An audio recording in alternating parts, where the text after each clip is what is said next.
Spirits with spirits.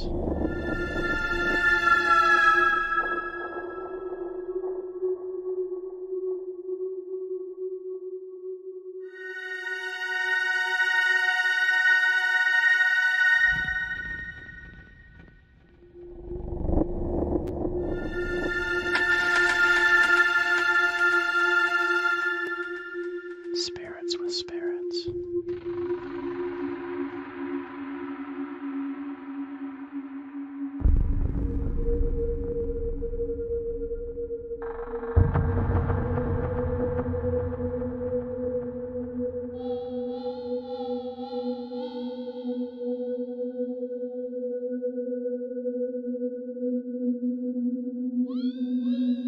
Spirits with spirits.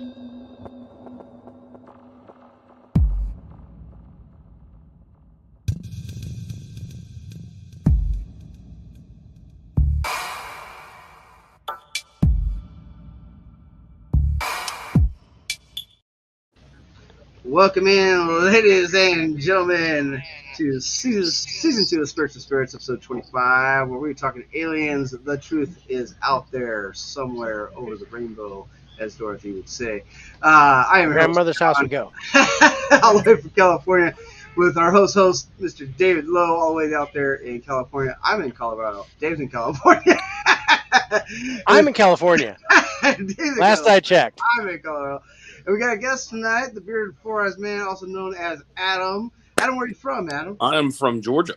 Georgia. Man, we're just keep going further east. Yes. Yes. Yes. The area where at the beginning of the week we needed a fleece blanket. Now tonight we barely need a sheet because it's got to Oh, Jesus. Also we are live also on the Instagram again for 2 weeks in a row. Actually, if you look over to your left there, Dave, you'll notice there's a familiar face. I see a familiar face over on the gram. He's sitting over And there he's, on the gram. what's up, Josh? How you doing, brother? Oh, I got it. going on. So yeah, Adam and I are good friends from the 4K Lowdown and the Bearded Four Eyesmen. We have been partners. We both got spanked in the movie collection battle. We've done a high five together. We've talked movies and movies and movies. When I told him about Spirits with Spirits, he said, if you guys are talking about aliens, I am in. Let me know. You betcha. So here we are, episode 25. The truth is out there. We're going to talk about all things alien tonight. All night long. All night long. First and foremost, thank you guys so much for having me. Secondly, your guys' intro graphic is whoever drew that is awesome. Yeah. That's so good. That's Mr. David Lowe, man. That's the techie of the group. I like it. Yeah. Dave does a lot of that stuff. Well, Yeah. Dave does all of it. I do all the techie. I do all the techie. He does most of the hosty. Well, there you go. Got to split up the work somehow. Exactly. Split up the work. But then the logo we actually had done. Yeah. Well, that's what I mean. The logo is what I mean. That logo. It was I connected with them through Instagram. Yeah. And we were going back and forth. We finally decided on a price that was good, and we had them design a logo for us. And they've changed it a couple times to make it look like more like us, and a little less like anime cartoons. Yeah. Sure. And then with the alien and the ghost and the stuff like that. But yeah, we've got if you can see his virtual background, kind of has that logo. Yes, I can. I like it. And then of course we've got the logo on the StreamYard thing here in the corner. Oh yeah. Yeah. So cheers to you guys holding beers back there on the thing, of course. Got the beers. What are you guys drinking tonight? So I'm going with the classic Guinness because I'm a Guinness guy. I'm going with the starting, of course. This is just my start. This is my starter. I got a Voodoo Ranger Juice Force IPA. It's an Imperial Hazy. Voodoo Ranger. I'm not a big fan of the IPAs, but actually the Voodoo Ranger actually makes a pretty good one. Good one. Dave, and I can see you're rocking the dragon. I'm that rocking the is Dragon's yummy Milk stuff. Bourbon Barrel Aged Stout. It's 11% alcohol, Oh, I know. and I've had my it's body gonna weight in get me that stuff. rocking before we start rolling. So Yeah, I've drank my body weight in that stuff over about the last 5 years. Yeah, I just found it a month ago, and oh my god, 11% ABV. I'm all about it. yeah, You he better. turned me onto it, and I can only take one, Yeah. Oh, just you one, can't do more than one. Yeah, you can't do just more than What are you just talking one. about? I drink like 3 or 4 of them during the show. one. I know, and you were fucked up. Yeah, I was gonna say, you'd be floating away. He- Good Oh, lord. dude, I John get was hammered. John was like, I cooked carne asada and chicken abadaba, and Abda, Yeah, it braver, was braver man than I can tell you. oh man, he took it like a champ. It was Oh, just like I was like, okay, I'll do all the reading. You just like, yeah. Ooh, oh that was a Yeah, man, good that was a night. next day you'll be pissing motor oil. That's for sure. Yeah, one. Oh, yeah. yeah. Liver was mad the next day. Um, So I'm gonna yeah, it was like the go first time I had Fireball. My liver was like, Oh yeah, Fireball is good too. Now that's real good too. And now, Yeah. but a classic Guinness, you can't go wrong with that too. Now, I no, actually really, I just I read something, heard something not too long ago. Someone actually asked someone if Guinness tastes different in Ireland than it does here in the States, and one person was like, "Not really." He's like, they were like, "It, yeah, I've always heard that it was supposed to taste way better." And somebody else was like, "Maybe the taps have something to do with it," but they're like, "It's Guinness, maybe man." draft, but I've had Yeah, Guinness draft yeah, before in yeah, the yeah. they States, and literally it's not bad. pay people to go throughout the Right, Josh? world. What do you think? Does Guinness To taste test. better in Ireland?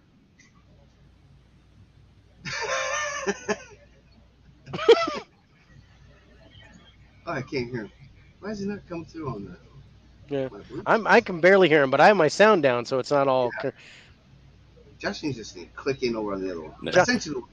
yeah, Josh, jump in on the jump in on the other one. But The- it won't let me in. He said it Oh, won't let him son of in. All right, I'm okay. Bogarting all the middle area here. Yeah, dang it, you're the meat in the sandwich, That's Adam, and right. that's okay. No. Uh, No, they I'm actually just pay a guy to go man, throughout I the just world. started getting. It's the same everywhere. All right. So, Adam, Hmm. I want to ask you because you were like, dude, aliens, I'm in, Yeah. right? Hmm. Do you have an experience either seeing a UFO, alien Yeah. encounter? We're not going to get Yeah. into probing, but anything like that. Have Let's you go. have you Yeah, had an I was gonna. experience, or is there a reason why you're so into aliens and UFOs and I stuff? think it's many faceted, multifaceted, if you will. The idea of just otherworldly beings, always fascinated me from the time I was a little kid, especially the grays, the Mhm. idea of the little dudes with no ears and no mouths, and just freaked me out. Then it was around, and I always had a fascination with drawing aliens. When I was like in high school, when I was bored, I would just draw them everywhere. And I still have I still have a relic from when I was a late teenager. My dad found me a little green alien magnet that's still on my fridge to this day. That thing's got to be at least 25 years old. And but no, it was just the idea of like something from not from here, Right. and then to open the gates a little wider. I would say when I was out at when I was doing my externship from culinary school, uh, I was living in this downstairs apartment. Still love it. As true story as it can be. I'm sitting there, and the very first time I'd ever heard of Fire in the Sky, it was on HBO. My apartment got HBO, and I'm watching it all by myself, and I am honed in. Like I am honed in. I'm just like I'm watching it. I'm freaking out a little bit because it's just so bizarre. And right as I couldn't get any more freaked out, and because I'm on the bottom floor, ground floor of this apartment, right as they put that thing over his face, like it suction cups to his body, and then Yeah. they cut open the slits from his eyes, and they cut open his mouth. this crazy neighbor lady of ours banging on the window of my apartment. I freak out. I'm like, oh my God. I'm like, they're here. They're to get me. And so it always had me like they're like, and it was weird. I made her feel better and everything. And then I finished watching the movie, but I was like, it always stuck with me that right in that scene, right in that movie was when this weird shit was taking place outside. But again, just the idea of just, the aliens really of any kind. But yeah, I have one particular instance that sticks out in my mind, and I still have no idea what the hell it was. But I had left my buddy's aunt's house. She lived about a half a mile up the road from my parents, and it was in the middle of summer, and I told him, I was like, man, I gotta go. We gotta go to school tomorrow, so I gotta get home. And it was like 7:30, 8 o'clock, so it was already dark out. And for some odd reason, nobody was home but me. So I went home, and as I was riding my bike home, I looked up in the sky and to the what would have been, if straight up north to like the northeast a little bit, there was this blue, like, you remember the PlayStation 2 blue light that was on the front of the PlayStation 2 when you turn it on? That blue of a light was just hanging out in the sky, just like almost. And I'm just watching it as I'm like looking at it going, well, it's not an airplane because it ain't moving. And it's not a helicopter because I could hear it. It was just there. And as I'm watching it going down, riding my bike down the road, starts freaking me out a little bit more because as I've moved about a half a mile, it hasn't moved at all. It's just sitting there. And as I got down the road, it almost seemed to get a little bit bigger. So it was almost like the size of a full moon, and it still had that blue, like that PlayStation blue light to it. Yeah. So I'm trying to get in my house because my keys were on the outside. As I'm trying to get in, first thought was to go grab the binoculars and come out. As I ran in and grabbed my mom had a pair of binoculars that were in there. As I ran in to grab them, ran out, it was gone. It was just gone. It was gone. It was nowhere to be found. And I was like, something that was the size of a full moon, but it was in the sky and it was that color. First off, I was in the house no more than 10 seconds. 10 seconds. And I came out and it was gone. And so I walked about a quarter mile down the road that way, a quarter mile into my neighbor's yard, back up, just looked everywhere. I couldn't find it. It was gone. And that always stuck with me because I was like, something that, looked like that was that big, that size. Where could it have gone in 10 seconds that I was in the house? So. Wow. Yeah. That was nice. That's my little story. That's a good experience. I like that. So we got Jared Runner on. Hey, Jared. Jared saying, hey. Good to see you, Jared. Yeah, that's. And then one time, the same road I was coming down. I don't know about this one because it could have been something off, but I think watching, Josh dropped off of the Instagram feed. I was watching something over the horizon as I was coming down the same road, watching something over the horizon, and it was going right along the horizon. And as I was watching it, it was going real fast, like faster than a jet. And but it was like a pinpoint.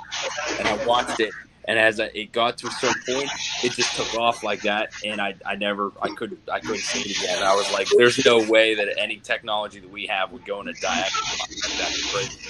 Just a straight diagonal line like that, and the sky was gone. But it was so far away that it could only be like a pinpoint. But I know what I saw. Oh yeah. Wow. I'm hearing some static on your end, John. Is there something going on? You have some UFOs outside?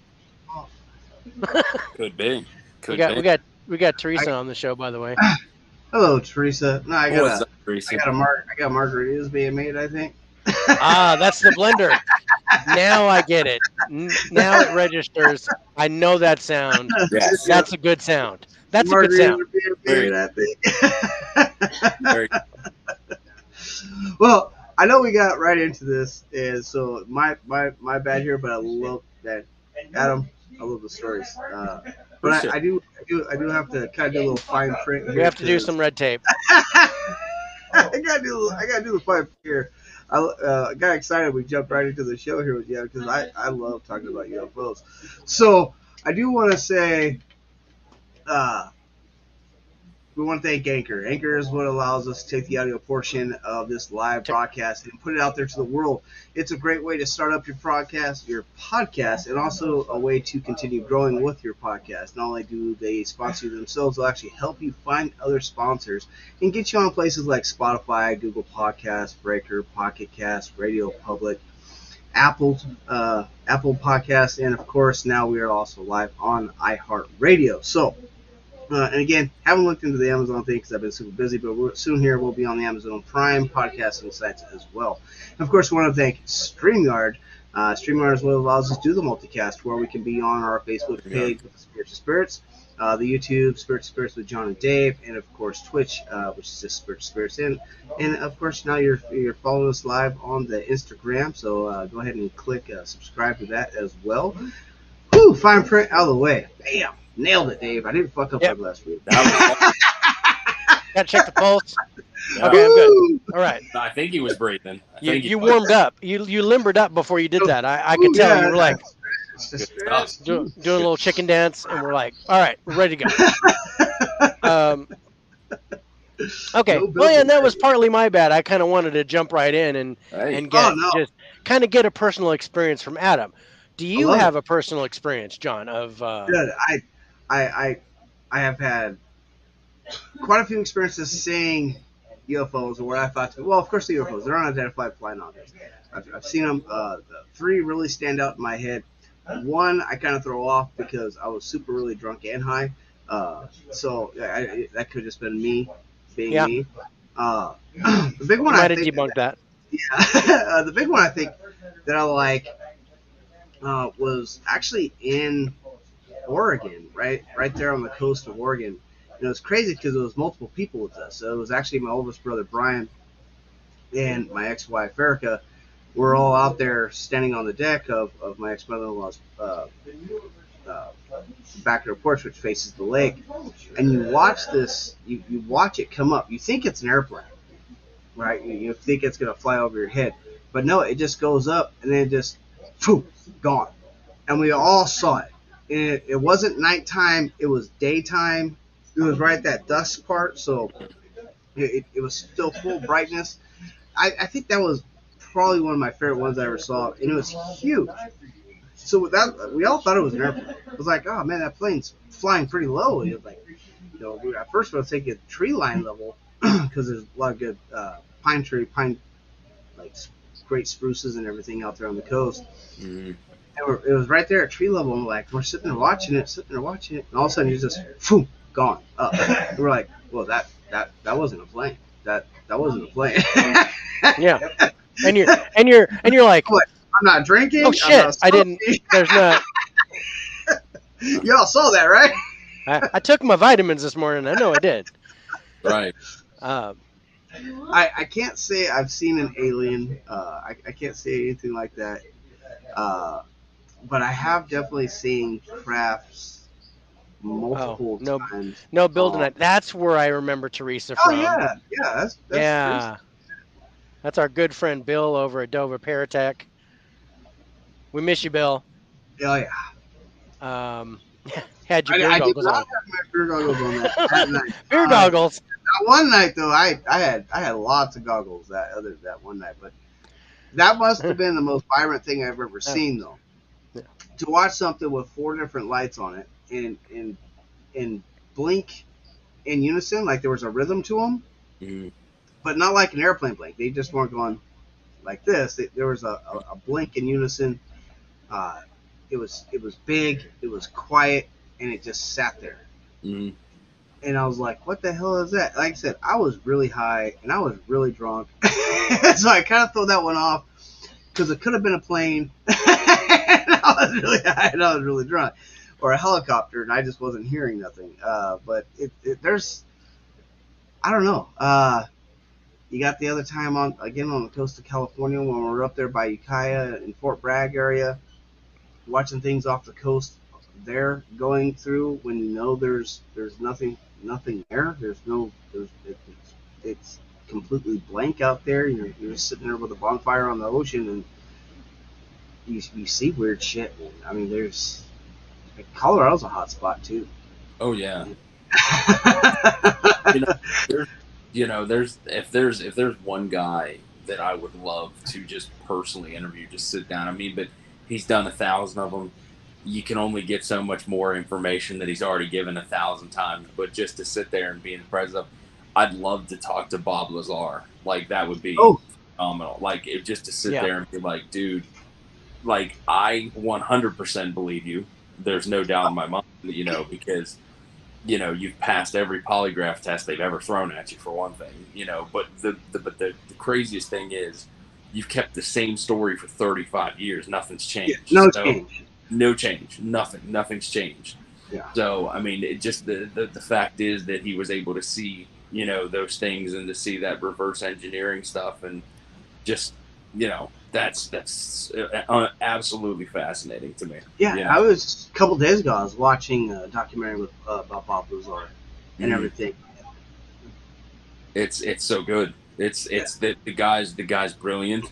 And people want to lash out at him or make fun of him, but I mean, I think the man's telling the absolute truth. I mean, he was talking about technology they had in the early '80s that by the late '90s, early 2000s was just commonplace. And then and the other thing was like, he was talking about technology that was said to be science fiction in the late '60s, early '70s that they were using at at Groom Lake there, which is amazing. Yeah, for some reason my phone's not connecting to the Bluetooth, so nobody can hear anything inside the Instagram. It's not connected on the panel. It's being a pain in the butt tonight again. You can hear me, but you can't hear them, right? You can hear all of us? He just can't hear Adam, I think. He can Oh, hear you me oh yeah, because I'm talking into the phone, yeah, and he can hear you, but he can't hear Adam. yeah. That's because for some And reason my then phone decided not to connect to Do Bluetooth. you do you need me to go get my headphones to see if that might help? No, no, I it don't think that's wouldn't. going to help. It's just a connection issue Mm. with Yeah. Bluetooth, and like I'm hitting my. But you guys can hear me just fine, right? Oh Oh yeah, yeah. Okay. Oh yeah. No, I've Yeah. been just nodding my head, and we'll just go along with what Adam's saying, even Whatever, though we have no whatever. idea You know. what he's saying. Don't know what James is talking about, but Right. we getting paid, so keep singing. That's Right. the um. Okay, so my Yeah. Go. I experience, definitely want to hear what you had to say. um, 100%. because I mean, I've had multiple experiences as well, but some of them I can just kind of explain away. But there's one in particular that I can't explain, and I was 14 in Stockton, California, and I just got a telescope for Christmas, and I had it out on my back porch, and I was looking at the moon, Mhm. basically looking at craters and stuff on the moon, Yeah. right? So I literally, like, okay, I started taking notes, like things that I'm seeing and stuff like that for a project, and I go in the house, I get something to drink, I come back out, and of course the moon is moved, but the telescope was still stationary. So I look back into my telescope, and there's an object in the air. It was mm, gold colored, saucer shaped. Mhm. Um, I'm thinking it was pretty close to me, but it looked about a quarter of the size of the moon through the telescope. Yeah. Mhm. Um, and I actually, like, I go, what the, and I look up with my naked eye, and I could see it with the naked eye. Wow. And it was 1980 when I was 14, but um,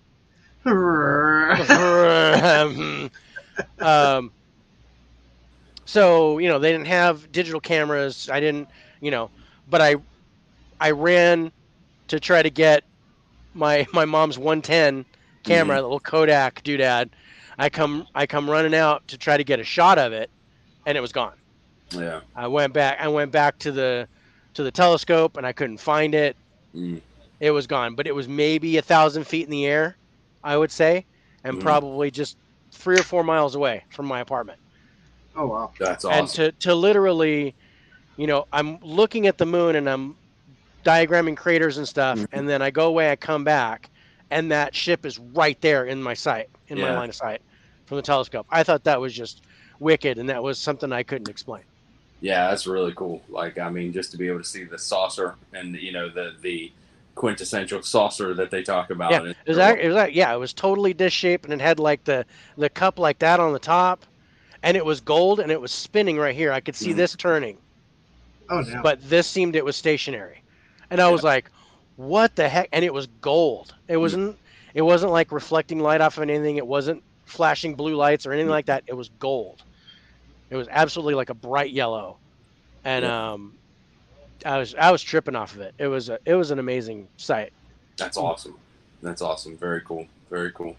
I dig anybody's experiences like that, because you can never take away an experience like that from somebody, no matter what. Like, no matter what you saw, even if somebody wasn't around, what you saw, and Yeah. that's just one of the best parts about it. Very cool. Very cool. Are But we yeah, shutting off the Instagram, John? What's going No, on? I'm just seeing the connection for the Oh. Bluetooth, trying to get that squared I away was a gonna little say bit. maybe disable and enable the Bluetooth again and see if you can pick it up, or it just Yes. looks like you're frozen and Josh is gone again. So uh, I'm by myself again, talking to well, myself, which happens a lot. So it's fine that it as long I don't interrupt myself. happens. Then people think I'm You crazy. might have to leave because I left it. Hmm. Okay,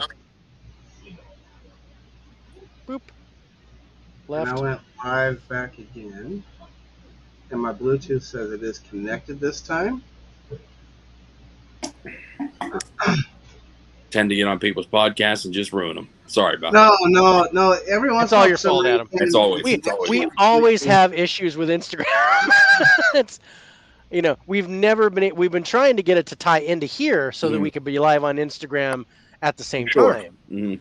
Hmm. But we could never get it to work with StreamYard, Yeah. and we couldn't get it to work with Restream, which was the other company that we were trying to work with. Hmm. Yeah, Uh, Instagram is refusing to create a computer laptop version. They're strictly going yeah. with the cell So phone, so it's Yeah. bug. so Teresa can hear you loud and clear, Adam. So you're good. Oh well, thank you, Teresa. I appreciate that. Teresa says, when I was 16, I experienced something in Maryland. I was with two other people and saw it well. A bunch of people on the beach saw it too. A bunch of news vehicles were everywhere. They were the following day, so a bunch of people must have called it in. So yeah, she Yeah. actually had an experience as well. That's awesome, Teresa. Thanks for sharing that. That is cool. I mean, it's so much better to know that when other people see what you saw, because then they can't take that away or call it a mass delusion when it's not. Other Yeah, people saw. You Yeah, know, that's because you always hear about there's towns in like South America where people just start filming up in the sky, and like 100, 200 people are filming and watching at the same time. It's like, it's not a mass delusion. They're all seeing it. It's being filmed. People are everywhere. You know, I'll tell you, there's some of those sightings. The ones that kill me are those ones that like 8, 9, 10 crafts show up, and you can just see them. They just come into light, and like you see in the patterns and stuff. That stuff. And I'll tell you, the one of the other things that always blew my mind from the time that I was a little kid to even now, thing I like, is the idea of crop circles. Crop circles, just there. I think they're unbelievable. They're fascinating. They're geometric. They're so precise. It's unbelievable. yeah. it's weird. I don't know what just happened, but my Bluetooth was working until uh, Until I Josh came on. no until you came on. Until I came on, that was Yeah, my fault. and now it doesn't bring up the YouTube. Figures. That's weird. I don't know what's going on there. So basically, what Adam's saying is aliens are real. Yeah, I, I, aliens are real. Crop I, circles are awesome. Beer is great. yeah, I would like to think so. End of story. Yeah. I mean, Well, okay. You Well, like to think. What do you think about the government, multiple governments throughout the world, releasing the fact and acknowledging the fact that aliens are real during the midst of the COVID crisis when no one seems to be paying attention? well, that's why. That's exactly why. yeah, There's no getting around that. They yeah, did it at the exact time, at the most precise time when people had so much other shit on their minds that when they're like, yeah, we acknowledge that these things are real, and people go, okay, my family members are dying because of this weird virus or something like that. They did it at the exact right time that they knew that that there wouldn't be mass hysteria, there wouldn't be mass riots, there wouldn't be people out in the streets, Yeah. killing each other. It Yeah. was done on purpose. Yeah. You know, Everybody's locked down. Good. Let's release some shit. And yeah, yeah, and it's exactly right, Adam. They were like, oh, we're all on lockdown. Nobody can go anywhere. Everybody's afraid of COVID. Let's go ahead and release these documents because, oh, hey, the Freedom of Information Act, we'll go ahead and abide by that now, yes, and we'll release some documentation. And we're going to talk about that in the second segment, some of the documentation that's come out.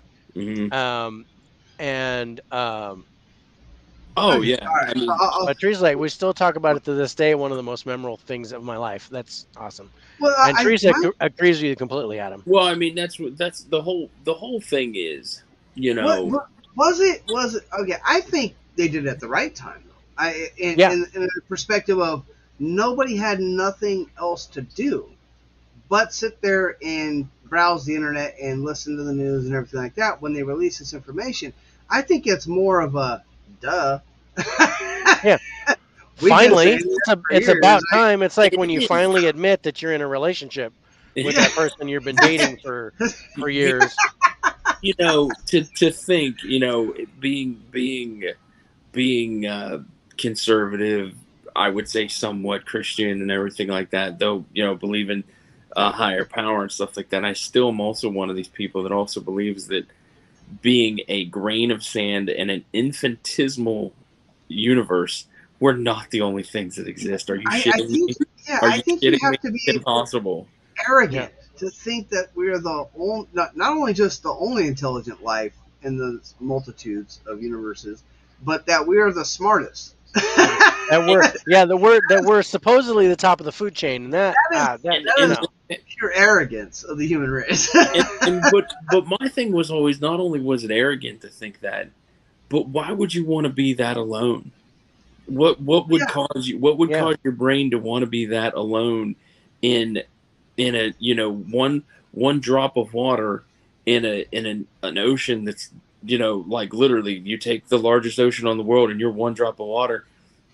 That's how big the universe is compared to us. You know what I mean? That's it. And so to think that we're the only things that are out there, that's ridiculous. I mean, the fact our galaxy.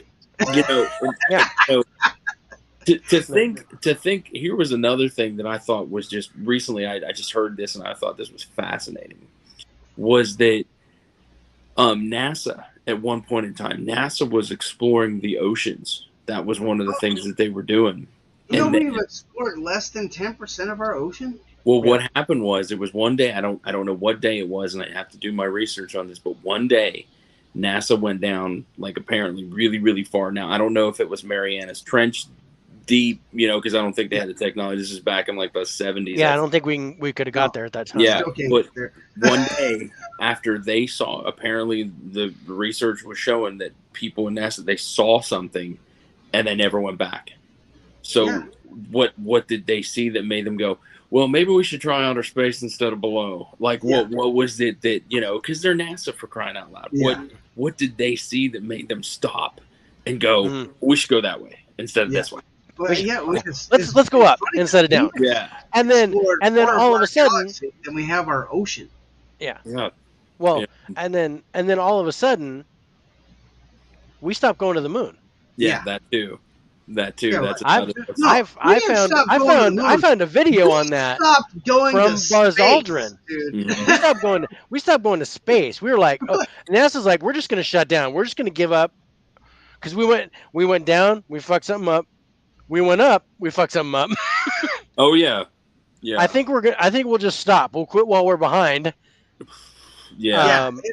But I found an interesting. I found an interesting documentary segment on the History Channel that we're going to go over in the third segment from Buzz Aldrin and his UFO experience on the Apollo 11 mission. Well, I also want to talk about the videos from the International Space Station.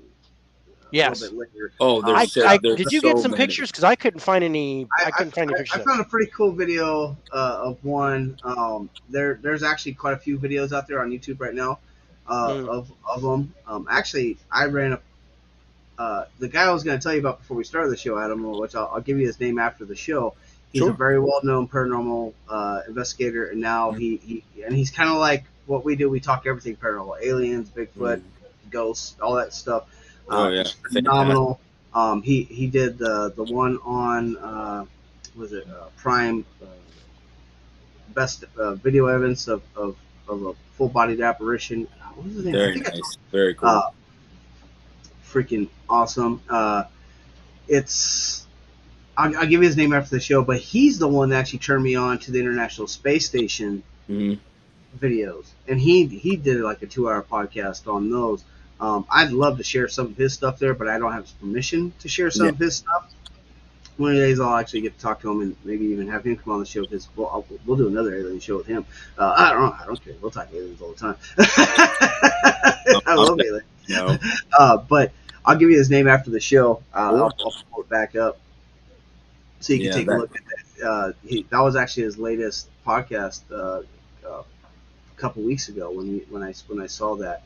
And then Dave comes on and is like, I don't want to talk about it. I got to do wants to talk about aliens. I was like, let's fucking do it.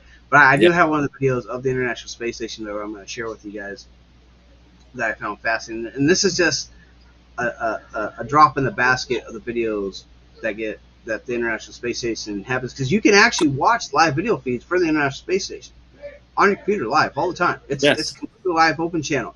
But it's kind of funny, anything that happens, they cut the feed. And like, oh, we're having technical difficulties. So there are a lot of theories about what's going on. We'll talk about that when we get into more of the videos and everything. But there's a lot going on that nobody wants to talk about that everybody needs to talk about. Yes. And I don't know if it's a good thing or a bad thing with aliens coming here or whatnot. I haven't made my decision there. I think it's a little bit of both. Honestly, I think there's good and bad with it. I think they could probably help us out a lot, and I think they could probably conquer us if they wanted to. So it's kind of going to depend on how we react as a people to when they come. Are we going to go, Independence Day on them, or are we going to go, or are we going to be, or are we going to be accepting of the fact that they're out there and come? Well, that's what worries me. I'll tell you the theory that I subscribe to, and this is just personal, of course, is that they talk about the universe being the intergalactic web, connected in the intergalactic web, and the dark matter and the things like that, or the the string theory, if you will, everything's connected by strings. The fact is that when we let off that first atomic bomb, that was wholly a beacon that filtered out through the universe that showed that we on this planet, no matter how far away other beings might be, they saw that through the cosmic web. They could feel that, they could see it, they could whatever you want to think of. And it set up a beacon for them to go, hey, these piss ants know how to do this stuff now. We need to go figure out what we need to do to go stop them, because otherwise they're going to destroy themselves. They're going to destroy the universe. They're going to destroy, everything. They don't understand that they're not in connection with their higher selves, their higher beings. They're just meat bags that know how to destroy shit. I like that theory of that's kind of the spark of aliens. But then I have to disagree with you of that being the spark, because if you look through time and you look through Egyptian is it not calligraphy? Hieroglyphics. Thank you. And Native American hieroglyphics and everything like that. This is stuff that's been written on caves since before BC. No, don't get me wrong. I mean, they've been here. My apologies if I didn't mean to say that was the spark. They have been around well before humans have been around. We all know this. What I'm saying is that's when they started intervening. The detonation of the atomic bomb was like right after that. sightings and everything went up like 450%. People Oh, were just seeing them everywhere. They were Well, everywhere. well, yeah, the So, Roswell crash was 1947, yeah, so you that's know, like right after yeah. Hiroshima and mhm, Nagasaki. yeah. So So I mean, these things were just they like these other beings were like, we have to watch these it's like, things. ooh, okay, wait a minute. Speaking of which, sorry, and just speaking of which, I do want to say I want to give a little special moment out there. Today is Pearl Harbor Day, the day the Japanese Today took is the anniversary of Pearl Harbor. Oh yes, yes. Big shout out to all the men who all the died and men and women that sacrificed their sacrificed lives. that day. Big thank you to all those men. Appreciate that. Oh, Big thank you out to that for sure.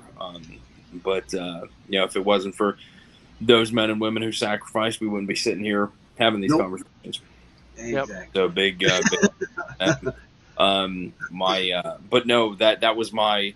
That's always been my thought. Is they've been around since biblical times, hieroglyph times, Aztec, Mayan, ancient times. They've all been around because they had connections with these big because those were civilizations. The Mayans, the Incans, the Aztecs, the Egyptians. They had what I This, think to be they had connections to their higher selves. They yeah, had they had this spirituality into them to where I they, can't say the Mayans were very peaceful. They were cutting people's heads off and yeah, worshiping the sun until an eclipse happened. I mean, every day, like every hour. yeah. uh, but that's not very peaceful. But it could be considered a higher sense, and who knows? Being visited by aliens could have thought, that being the sun god, that's what they needed to do. I mean, who knows how much manipulation and input aliens have had in our actual historical factors, even to Well, the point where me and Dave talked about time travel. oh yeah, Uh, I what love was it, that. 2 weeks I love ago? talking about time travel. Yeah, Oh we man, it should. was a great show. That was a great show. It was a great show. We uncovered some stuff, man. Well, it's like I've And always dude, thought. what was that guy's name? What was that Oh my guy's god. name? Oh shit. What the hell is his name? We gotta vote for him though. Yeah, we got to vote for him. Hold on. Did I write it down in my notes? All right, Adam. If this guy comes up on the presidential ballot, Of course, we gotta vote for this guy. Basaggio. I did write it down. Basiago. Basiago. Basiago. So remember that name, Adam. I'm gonna have to. So Barry. Basia Oh yeah, Basiago. Basiago. Yeah, remember um. that name. So yeah, What is that, what is this? What is this guy famous? What's his Ah, thing? so he wrote an article, basically stating that he was part of the Pegasus project, and the Pegasus project from the government. And I read the mission statement. They developed he time shared the travel, Mississippi. They and developed. They've done it. they did time travel experiments with children. He was one of those children. Yes. Not only did he So was travel Barack back in Obama. time, which he described some things in detail that he went to, but he also went to Mars, Yeah. and some other things. There's connections between him and Elon Musk Yeah.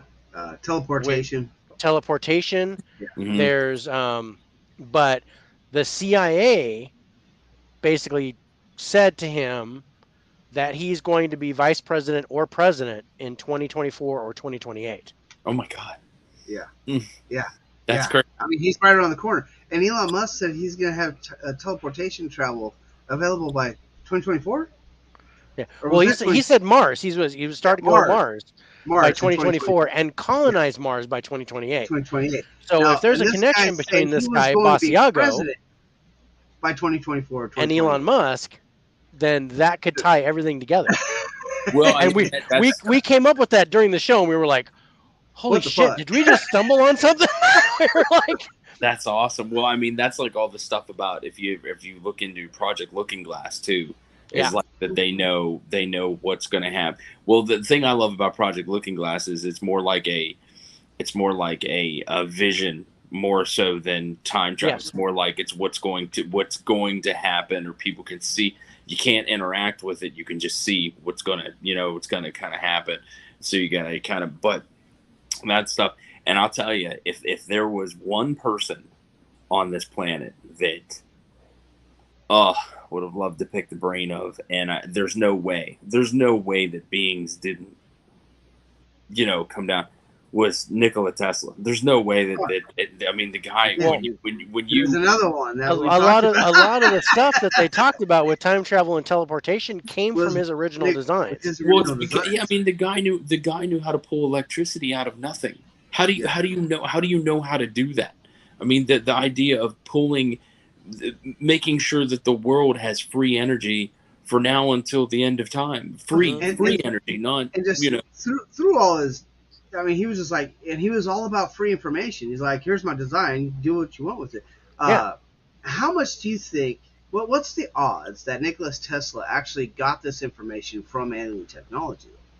I don't think it's plausible. The reason why I don't think it's plausible is because look at the technology that humans have acquired in the last 40 years. Yeah, It's more talking about this. it's more technology, and it's more throwaway technology that we've been given in the last 40 years than the entire span of human history.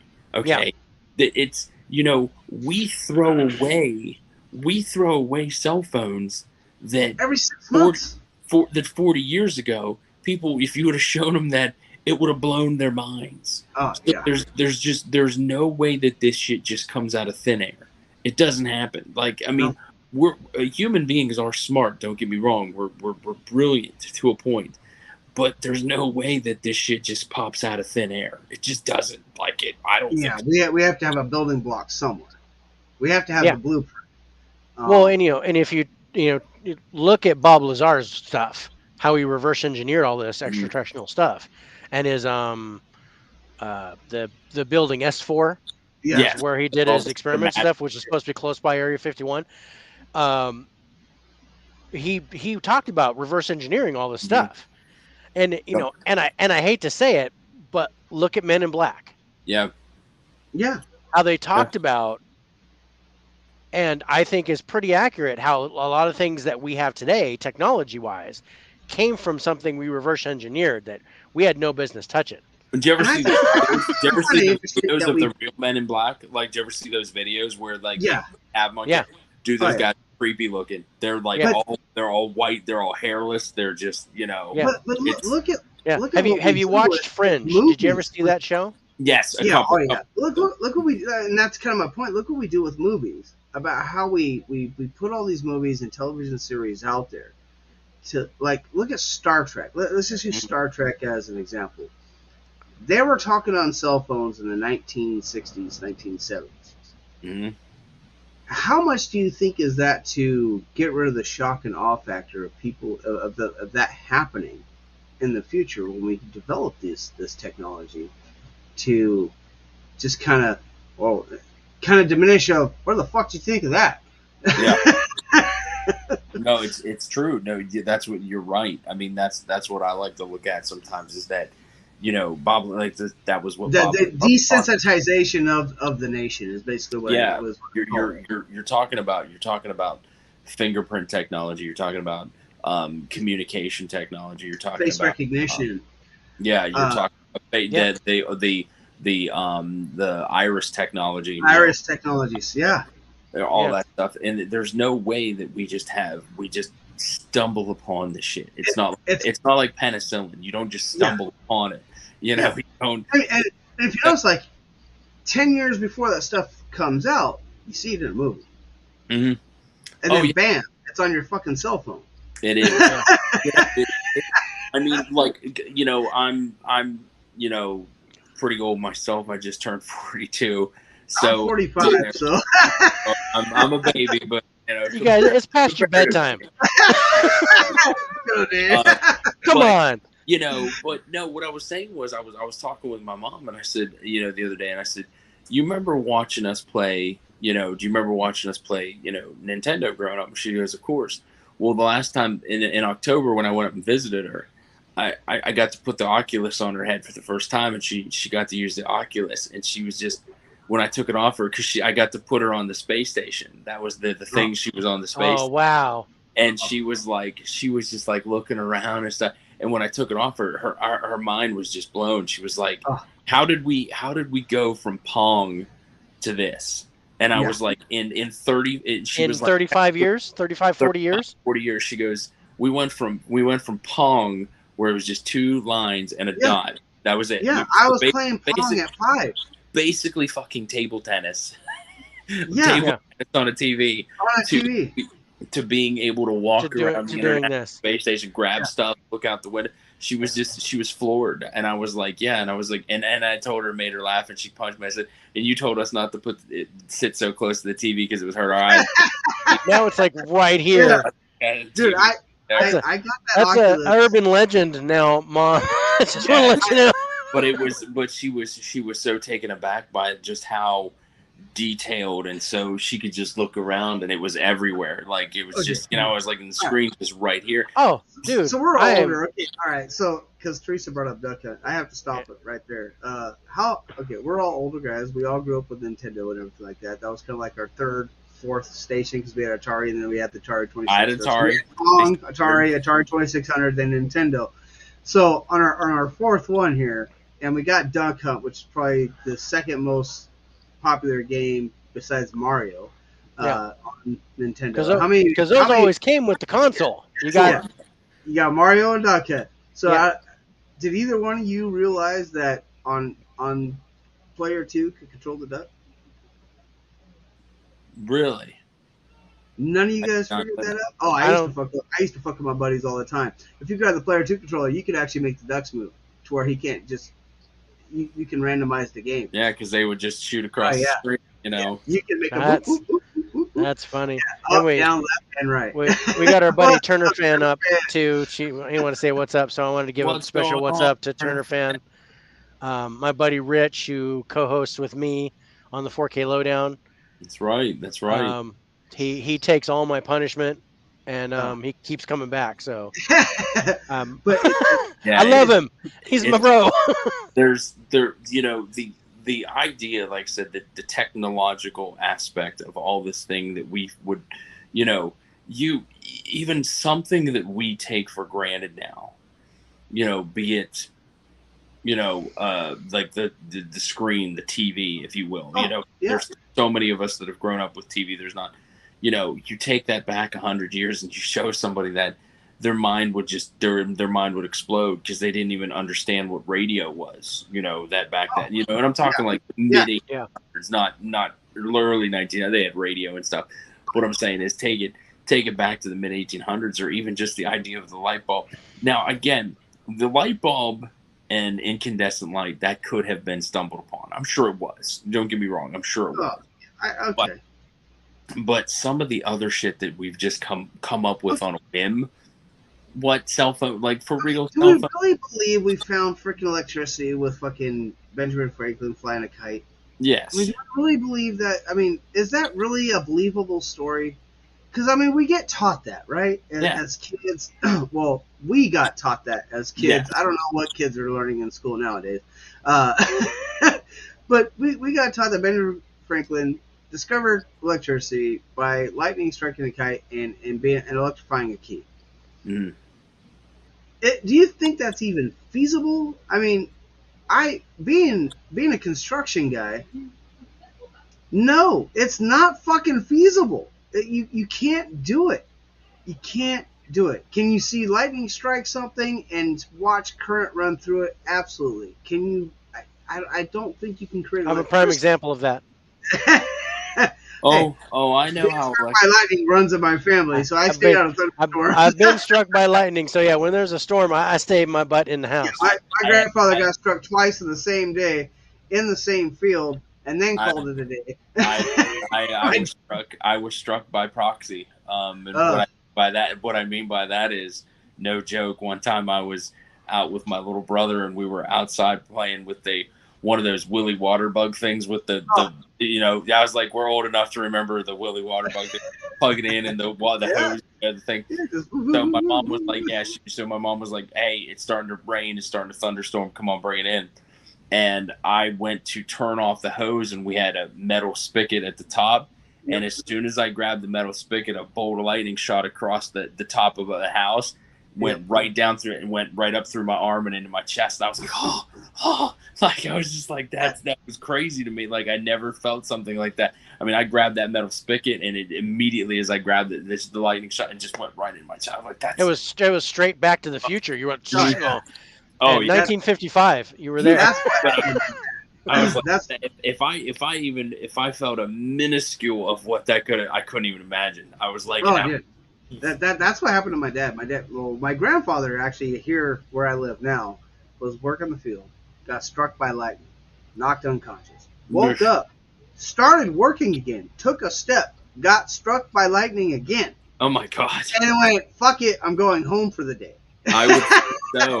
I would have went home after the first one, just happy I was alive. My dad, when we lived in California in Sonora, big thunderstorm hit, raining so hard, the rain coming off the roof actually pulled the gutter away from the house. My dad goes out in the middle of the storm, putting the freaking, attaching the gutter back on.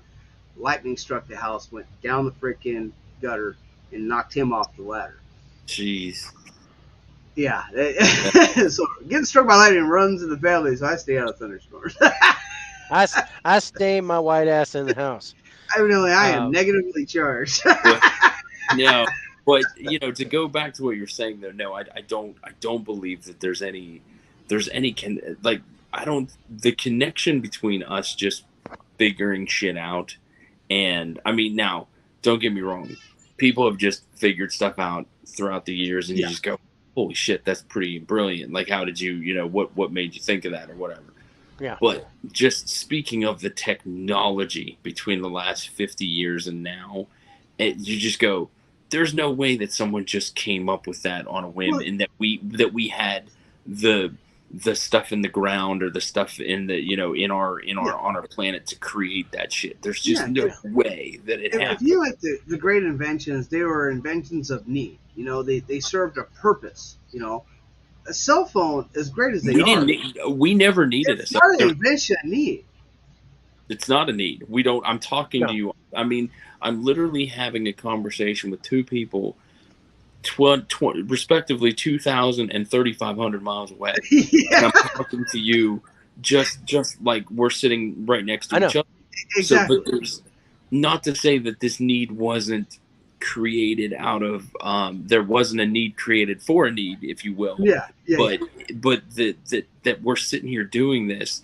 Somebody, I mean, I remember, like, my grandfather, he passed away last year. He lived to be 100, so he lived to see like a whole shitload of stuff, which was amazing. But the fact is that I remember in the late 80s, early 90s, when my uncle lived in Nigeria. He worked for the American consulate. He was a government worker in the consulate. He would call my uncle when he was working in Nigeria and Zimbabwe, when it would cost like $4,000 a nanosecond to talk to him. Like, and he was AT&T loved to rape people. He's like, that's where we love the roaming fees. Because my uncle would call just at like random times, and then my grandfather would be, hey, it's your uncle, and it'd be like 7:30 on sometime. My grandfather would be, what time is it there? He was like, oh, it's like 8 a.m. And it's like, oh, geez, but like and it would cost, like, instead, like $4,000 a nanosecond to talk to somebody in Africa. But we could literally be sitting here talking to someone in Africa right now, like they were right here. You tell me that was born out of necessity? Not really. It wasn't necessity to do that, I mean, but we had the technology to do it. That didn't come from us. Are you shitting? There's no way. It didn't come from us. No. I can see a lot of things being invented out of necessity coming from us, but these luxuries that we have with technology, I find it hard to believe that we came up with that idea. Yeah, that we needed it, so we developed it. No. Yeah. No. What we need is a cure for cancer. What we got is a cell phone. We need a car that run 100 miles on the freaking gallon. We got things that cause more. We got things that cause more cancer instead of less. Yeah, exactly. But there's the other thing too. You think, and I know it's a tangent off what we're supposed to be talking about, but You think if we had the cure for cancer, we would have known it by now? Of course not. Cancer is Too much money. that's money driven, you know. And Too much you know, money. and I will say, here was one of the greatest things I've ever heard within the last 5 years. It was a comedian I really like. His name's Ron Funches, and he was talking about like Ron. people. Yeah, and he was talking about people. And for the audience who's listening, either might not know him. He was talking about people that that don't believe in any conspiracy theories. And he goes, you don't believe in any conspiracy theories? He's like, I understand not believing in some of them, maybe not even all of them. He's like, but none. He goes, you just. But he goes, that's a pretty hard stance to take in life. And he goes, you just think that the government's batting 1,000 and telling us about everything? I just love that line. You just think the government's batting 1,000 and telling us the truth? You know? Yeah. He's like, that was the other thing we were talking about during this whole Basaggio thing. You have Elon Musk going to Mars, Basaggio being president. Also, at the same time, JFK papers coming out. mm-hmm. There was a whole big. Well, yeah, the whole release of the JFK assassination is supposed to be released in 2028, as per the court hearing. So 2028, that all that truth is supposed to come out. Well, I mean, my thought on that's always been was the fact that he knew. No, my theory is it's all time travel. That's how they never found anybody but the one.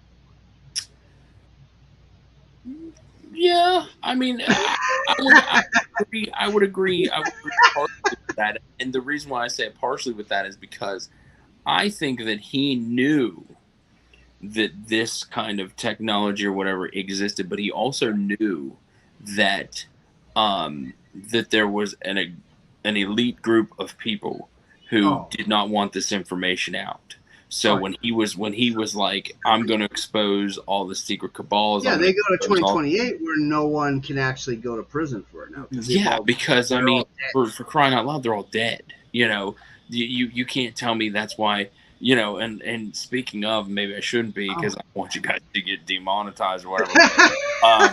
Speaking of, we don't make any money. We don't make no money. Was the big pharma, how they didn't want to release the data on this COVID crap for 75 years. Come on now. What does that tell you? What does that tell you right there? For 75 years, you don't want anybody to know what you were doing? Come on. Our development was structured. But that's just me. I like that. That's a good one, Teresa.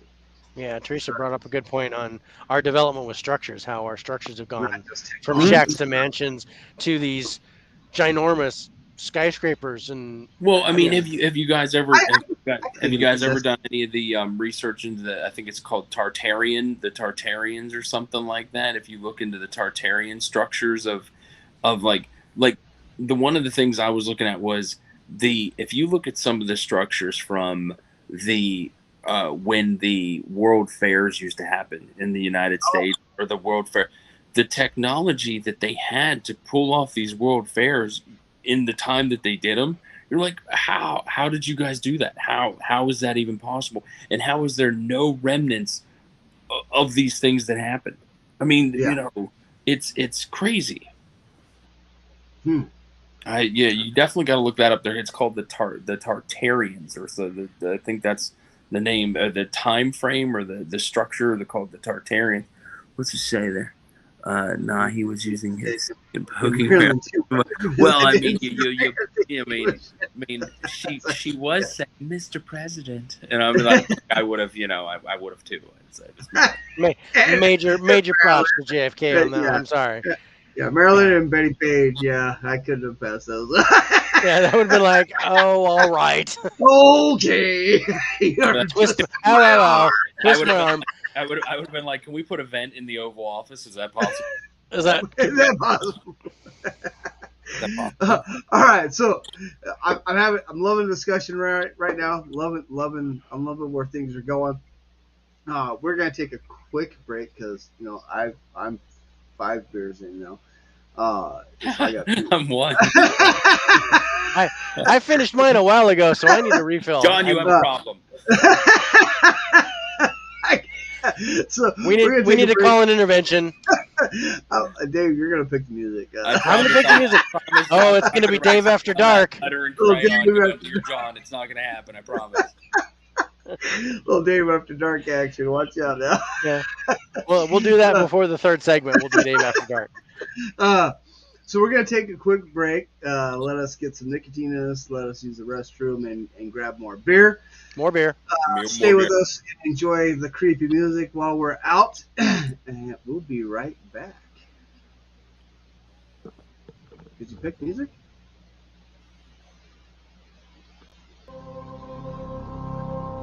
There it is. I did not hear it the first time. I didn't hear it. There we go. I didn't hear it the first time. I like it. All right. Be right back, guys. Oh, yes. Yeah, and I got to go get a charger. I don't want to be dying off in the middle of the conversation.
Yeah.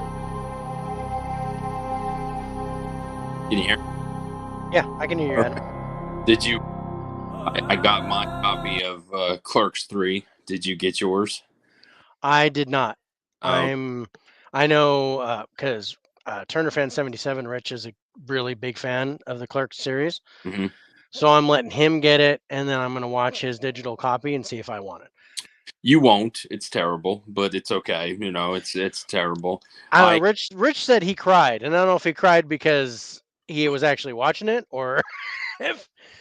Okay. Now, I am such a huge fan of the series that I know these characters front and back.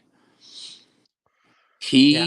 The way he did it, it it is emotional, but there's no emotional vested interest in them in the third series. He could have done this. He could have made it the end of the second one just as emotional if he had ended it right. The third, it's almost like the third one was completely unnecessary. Hmm. Like you just sit there, you lose interest in the main characters halfway through, and it's Dante and Randall, and you just go, I don't care anymore. Like that's these again, my Wow. opinion. I only bought it because it's his only 4K. It's his only steelbook. Yada yada yada. That's the main reason I bought it. Yeah. I watched it with my brother-in-law, and we just sat there and went, "Oh, it was awful." Like Yeah. it was just I am not a fan of the Clerks franchise at all.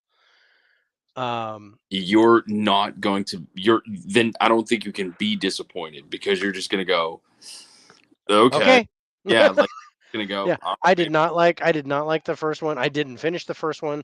I hated the second one, See, that's and it was just kind of like the first one. Like that's just me personally because that's where I think the sophomore blues ended on that series. But yeah. well, it's just like a lot of the newer things like that. But anywho, I just had to ask. Welcome back. Ladies and gentlemen, I know Dave and Adam over there having discussions. I don't know what you're talking I got a new IPA now. about. You like the IPAs, huh? Me too. So I've got the from Kona Brewing Company. I've got the Castaway IPA. Okay, Kona, yes, Kona's very West Coast, very West So Coast. yeah, I'm gonna do that and then switch to the longboard, I also got from Kona. got one called Houston Haze by Spindle Tap Brewery. It is a 7% IPA. I like 11%. I still with the Guinness, but margaritas are also being made. I mean, And I have a shot of sake to go later. Oh, talking about there oh, you So oh. that's and for That was great. um Teresa, John knows I had a bad experience with the sake. that So was this not a is bad experience. That was an awesome that's experience. awesome for him. Um, We just couldn't be uh, both at the same Adam, time. we just couldn't both be bombed. well, Teresa, I hate to be the bearer of disappointment. I don't have a He has channel. no channel. I have no channel, but what I do have is my Instagram page at Bearded Four Eyesman. There you can check out all of my posts, my pictures. I know I need to start a channel. I was going to do one called Beards and Brews, and I was going to do that, but I don't know if that. I mean, every concept of everybody has been done, but if I ever get one, um, yeah, there, I had to show you a snapback, my you brother, got. because I love the snap case. That's my he favorite. loves the snap I cases. love. I had to show him one. I got Dave. Dave. Me and Dave started the show. Well, I started the show with my cousin, and Dave was coming on a lot, and then my cousin bowed out. He was the one that was on the Instagram earlier, and then I was doing it kind of slow. I was like, "Hey, I'm looking for a co-host." Dave was like, "Fuck, are you serious?" I'm like, "Hell yeah, I'm serious." And so Dave joined the show, and I've loved it ever since. And Now he been can't get rid of using me. Anchor.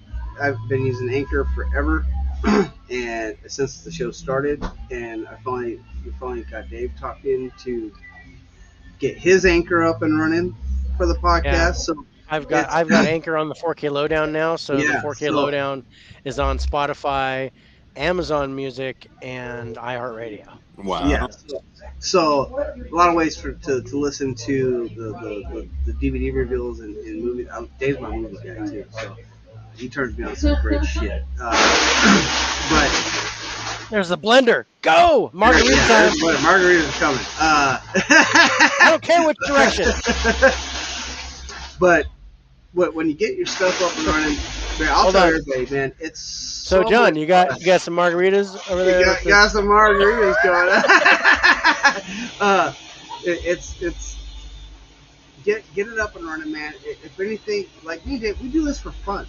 Yeah. This is fun for us. You know, Dave does the 4K lowdown for fun. I Yeah. do this for fun.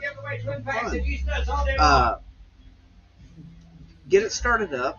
Talk about stuff that you love. Get on Anchor, start your podcast, get your voice out there, man. Fuck it, I'll listen to it. I know Dave will listen to it. Appreciate it. We'll come on the show with you. You know. Yeah. It would, We'll co-host.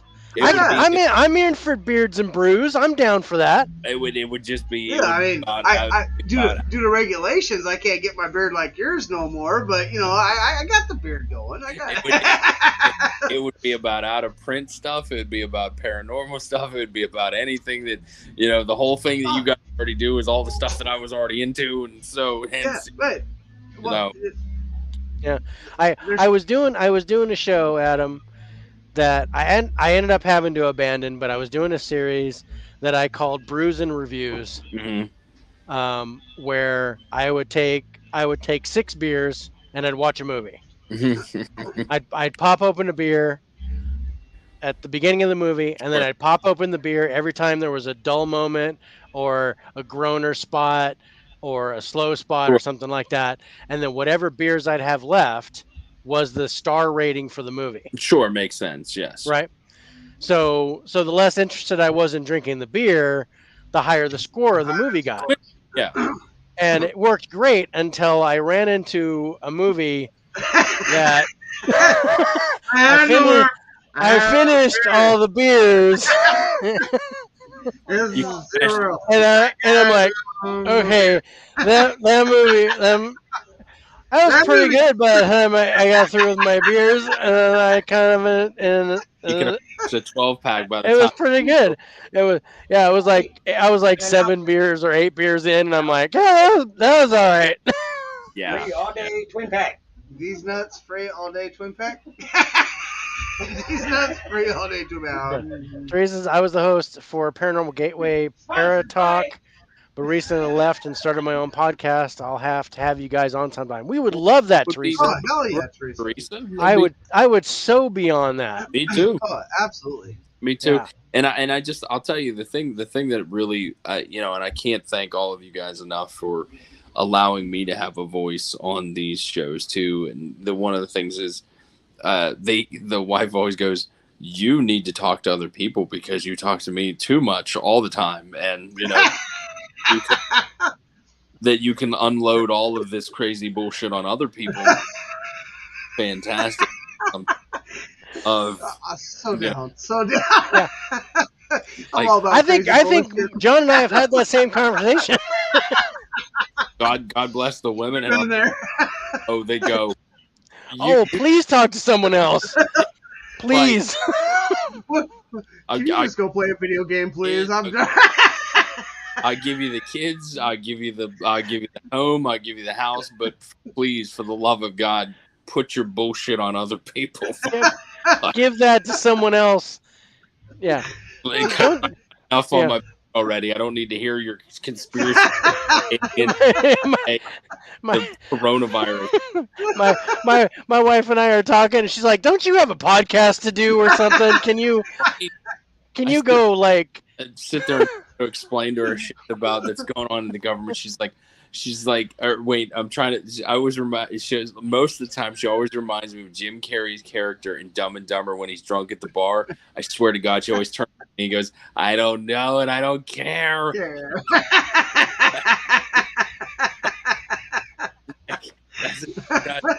It is what it is. But no, so like here's the thing, here's a question that that's always been posed to me when people always ask me, and I've always wanted to ask you guys, other people that have always thought this same thing about aliens and time travel and light travel, speed of light travel. And my thing was always, this is just an opinion that I've always had, and I don't think these beings, if wherever they are, where they're from, I don't think they get here at the speed of light. Because thinking about this, speed of light requires a lot of energy, regardless of what technology they have to get here. It requires a lot of energy, Yeah. like Yeah. just Infinite. infinite amount of energy that we don't even understand, that we can't comprehend. Yeah. But what I think that they do and that they know is how to go in between dimensions to get here. Think about that. There's no way that they don't. There's There's an no actual theory about that yeah. where they energize their batteries at the four corners of freaking of the United States. So, Arizona, Colorado, New Mexico, Nevada. That's an actual energizing station for them to where they can actually get enough energy to where they can actually open up the portal and be gone. because We talked about that when we Yeah. talked about Highway 666. Yeah, A yeah, little and bit. well, and who's to say that these UFO sightings or whatever aren't from another dimension, as opposed for some place in space. Yeah, exactly. And yeah, it's so much easier to fold space or create a wormhole yeah, than it is to generate energy to travel faster than light. Yeah, I mean the idea of if you know how to create light speed and you know how to create portals, there's no way that you don't know how to create a space time. There's no Yeah. way you don't, because how much simpler is it to, instead of taking a straight line and putting them into one point oh yeah, and coming yeah. out on the side. You don't start there and then I mean that's look at you, beautiful. What's Say up? hi. beautiful? Say hi. Don't No. test the keyboard. Say hi. But no, but that was Yeah. always thought on that, is just the fact that if these beings know how to, if they know how to go the speed of And then light, look up there. they also know how to not Use black holes for travel or create wormholes and use such a a bold amount of energy to get somewhere. They just go like that and fold Yeah. it. Get Yeah. on the side. There's no way. So much easier to just and still fold the way piece of less paper and then time. go to the other side than it is to It's I'm going to still travel way all the less way over time. here and I use mean, way more energy. that's what Speed I'm of saying. light it still takes you you don't- forever to get someplace. Yeah, I mean, it's think about- it's like driving a Pinto and a Ferrari. Yeah, the Pinto is Brush your teeth. the sound What- of speed, and the Ferrari's the speed and sound of light. It's You still know- going to take you forever to get across the country. that's I mean, what science and scientists believe that they know about black holes could be infinitely wrong. Like Oh, you yeah. don't. I mean, there's a consensus. Like there was something that I heard today, and it made me go, okay. Science has a consensus, and then science also can sometimes have facts. But most of science is just a consensus where people Yeah, it's go. just theory. I think And, that and I people think are I'm gonna, agreeing with the theory. I think I'm going to go ahead and agree with you Brush your teeth. based Brush, on brush. the information that we have, based on the ideas that we all kind of agree on. There's a consensus going, okay, if you go into a black hole right now, for what we know, light cannot escape, and you will become an infinite straight line for all of eternity. That's what it is. Yeah. But what if it isn't? Like what if it is? I mean, like what if it? That's the what's And Teresa says the only thing that I can really think of is they figured out black holes and are able to use them in a way to travel quickly. That's what I'm saying. Yeah. Yeah, I mean, And they found the black hole next to Planet X, right? The next planet outside of our actual solar system. the They Nibiru. actually have a black hole right by there. So it's which is interesting because in the years since they found this in the early '90s, mid '90s is when that discovery came out. Yeah, 94, I think. Yeah. 94, 95. Yeah, it was like mid '90s that they made that discovery with Planet X and the black hole and all that great stuff. But and the fact that the black holes suck in negative space, or they were a star collapsed into itself, becoming a black hole, the fact that it is yet to suck in Planet X in how many years now? Mm-hmm. Planet X hasn't moved. Yeah. The black hole hasn't moved, but Planet X hasn't moved. So, are they correct on the fact that black holes are just this vacuum that sucks everything into this void? Or is it just a fucking door that they realized was there that these fucking aliens are just coming through Well, and that's using? the idea of a wormhole. Wormhole has the same effect. You know, that wormhole technically is like a tear in the fabric of space-time. You just go, you hear, and then wherever you go, you end up somewhere else. But to us, you know, for the lay person, if you will, the idea of how vast and empty space is, it would actually blow you. Like it kind of like it makes your mind just go like, I don't understand. Yeah. Because we as humans, we can understand how far something is in miles, kilometers, you know, flight, you know, a flight from somewhere to somewhere. You go, shit, I went from there to there. You know, if you've ever, I've never been, but I know people that have. A good buddy of mine has traveled to New Zealand like 3 times by flight. He goes, it's a 28-hour flight. And you go, oh my God, like, I can't imagine. Jeez. 28 hours, you know, you just sit there. And that's going faster than the speed of sound. Yeah, and that's, you know, and that's, but we can wrap our brains around that. But to know that we're, from what science tells us, we're this pinpoint, not even a dot, we're a pinpoint in a vast, unimaginable, large universe. Like, you just sit there and go, even if you know how to go the speed of light, it would still take you a lifetime to get a quarter of the way somewhere. Like, a quarter. Yeah. And that's, you know, that's what, you know, there's no way that if someone knows what speed of light travel is, that they didn't develop something that was half the energy cost. There's no way. Okay, so here's the thing. So this is kind of a new development, and kind of just kind of popped in my head while you were talking. Yeah. Is how close do you think we are to creating black holes? So, because you know, what is it? The superconductor, right? The hadron. That's here in Colorado, and they just ran the biggest test they've ever ran. In fact, to the point where they told the citizens of Colorado, "Hey, we're running this. Y'all might want to prepare. Well, we don't know what the fuck's going to happen." Well, that must be something different because the Hadron Collider is there in Switzerland. It's in Switzerland, yeah. Switzerland. So it might be something equivalent. They just did that here in Colorado a couple months ago. Wow. And they ran it to the highest that it's ever been ran before. When you're bombarding atoms, you don't know what's going to happen. Like, you just know. Do you think that is part of figuring out wormhole technology and black hole technology with this?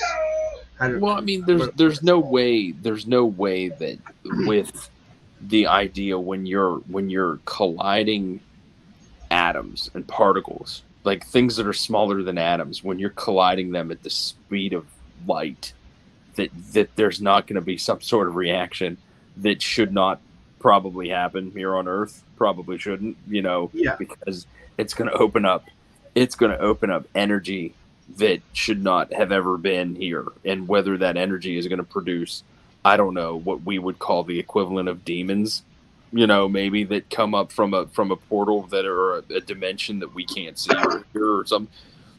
That's, or, you know, and that's always been that thing where people always confuse. And I think if you go back in the, what's Teresa say there? We also have to stop and think about what we are being told, what we are not being told. Look how many people have tried to tell the general public the truth about space and aliens, and the poor SOB ends up dead or missing. I mean, that's the whole thing. And, you know, my whole thing is, if you look back on religion, you look back on, you know, people seeing aliens and things like that, and the thought of aliens, there's no there's no difference between aliens and demons. They're almost interchangeable back in, biblical times and this, that, and the other stuff. This is Really? what Hey, Dave.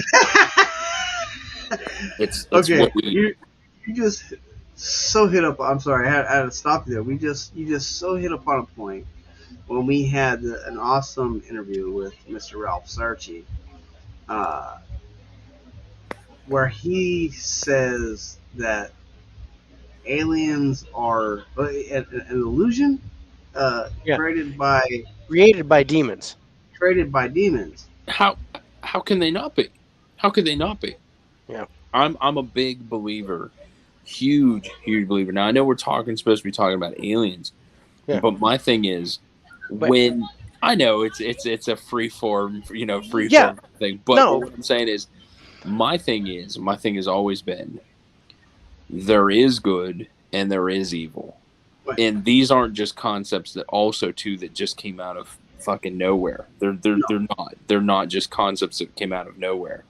They are because there is malevolent evil in this universe. There can't be just all good or all bad. There has to be an equivalent yin yang, good, bad. Yeah. There You can't have good without bad. Yeah, exactly. Yeah. So, and then people go, well, if God was real, why would he create evil? Blah blah. And you sit there and you go, well, he didn't create it. Shit turns. It turns on its own, because if you want power, if you want corruption, if you want all this stuff, it turns on its own. That's why human beings turn that way. It's why humans stray from the idea of being good and principled and more moralistic, and it's why that happens. But I believe that when you look at people who are truly evil, you don't see a human being, you see a demon behind that. So maybe in the realm of what could be possible, human beings don't understand that aliens could be demons, and it's interchangeable. I mean, I think it's a very real possibility, because we can't wrap our brains around things that exist in a higher plane or a higher dimension or another dimension. I've always thought intelligence in us. yeah, I mean, because my favorite interpretation of the demon alien connection is the fourth kind, like that movie, The Fourth Kind. I think it has one of the greatest evil, like demon / alien connections that you can see, because you cannot tell me that those people from ancient Sumeria, they were the most primitive of like humans. The ancient Sumerians, they were primitive, but they were brilliant, and they believed in things. And what these people saw 4,000 years ago, we can only begin to imagine what they saw. And again, it's another collapsed and forgotten part of history. Yeah. Yeah. But even when you look into the history of that, they talk about fucking aliens all the time. All the fucking time. Shit that came up in ships that were surrounded by light, and they talk about the chariots that were on. I mean, the chariots of fire. Stuff right there. I mean, all these guys that did these stories about, they read through these hieroglyphs, and I mean, you look at these hieroglyphs, and they show these dudes that were in these spacesuits that look like modern spacesuits and modern astronauts. Yeah. And you sit there and you go, if this was literally 2,000 or even 3 years ago, how the hell did they know? Like, we just shared a photo etched in stone of a dude in a spacesuit from ancient Greece. From ancient Greece. Yeah. But here, I have a thought on that too. I've always had this thought where, like, the aliens, if the aliens could get here, and they've always been able to get here, of course they visited primitive humans. Of course they did. They had to. Why would you not? Why? Because you would be considered a god immediately. You'd be a god. Okay. Or an angel, or a demon, or something. You'd be considered something. you'd be considered something that was more than mortal. Yes. We know that, But the reason why they wouldn't maybe show themselves today is because human beings are so cynical. We're so off the beaten path of someone going, I'm an alien, and like, I bet you are, and then they'll go get their Starbucks. Like, no one gives a shit. Like, that's why they came then, because people were just like, oh Like my god, awestruck. They're, oh my god. yeah. How Like, can you? now, How can you know, fly? That's crazy. It's like, dude, I just flew in from New Exactly. York yeah, last night. like, exactly. Like, I mean, I'm a what Teresa though. She was like, "What do you guys think about the theory of hybriding? Is the ones mating with humans and now they're living among us?" why would they not be? I mean, but why would they? Why You would they went not into be? that with kind of went into that without even seeing that comment, and I found that fascinating. And the Hat Man is an entity, not an alien, which was an awesome documentary. I don't know if you guys watched that yet. Speaking of documentaries, there was two very good documentaries that I definitely wanted to bring up to you guys. If you've never seen them, they are available. One's a little bit harder to find, and one's not. The first one is called Unacknowledged. Unacknowledged has Dr. Greer. He's from the Gaia Network. Unacknowledged talks about all of the basically unacknowledged blacklist projects that the government has spent billions of dollars on since the 40s and 50s, and in keeping these secrets of technology and aliens and everything like that. That one's, he talks about, it's called Unacknowledged. And the other one, which is a little harder to find, and I'll tell you guys how to find it, at least how I found it last time, is called Above Majestic.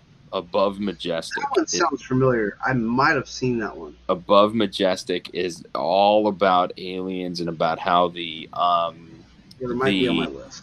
Yeah, the Above Majestic is about basically how they talk about the special programs that the FBI and CIA have talked about, and how the elites of the world have been in contact with alien life and lizards and all that stuff. And I think that is on my watch list, actually, on Prime. It's so good. The Gray Man. The Gray Man is the one I'm thinking of. Of the guy that turned me on to the International Space Station. That's on Prime Video right now. Actually, there's even a part 2 to it, and you'll find that one fascinating. We're assholes. We're assholes. We're assholes. Yeah. Asshole. His ghost tube says it all the time. Hey, yes, it does. But the Gray Man, go check that one out. That's that guy. And you can follow his YouTube channel from there. Both of those documentaries are available on Prime. Yeah, both of those are. But I think Above Majestic actually right now is actually on my watch list. Yeah, that's why it sounded familiar. I don't think I've watched it yet. Unacknowledged, I'll have to throw that into my watch list. Yeah, they're both so good. Both credible. The Unacknowledged, they definitely talk about the national. What's it called? The National Press Club. The U.S.'s National Press Club. The one that they held one. It was like the most watched National Press Club event in the history of the United States. It happened in it was like 99 or 2000 or 2001, where they came out with all this stuff about alien stuff, and it's been watched like over and over and over again. Yeah. Basically, some of the most credible people from the Navy, from the Air Force, people that have come out and just said, here's what we saw, here's what happened.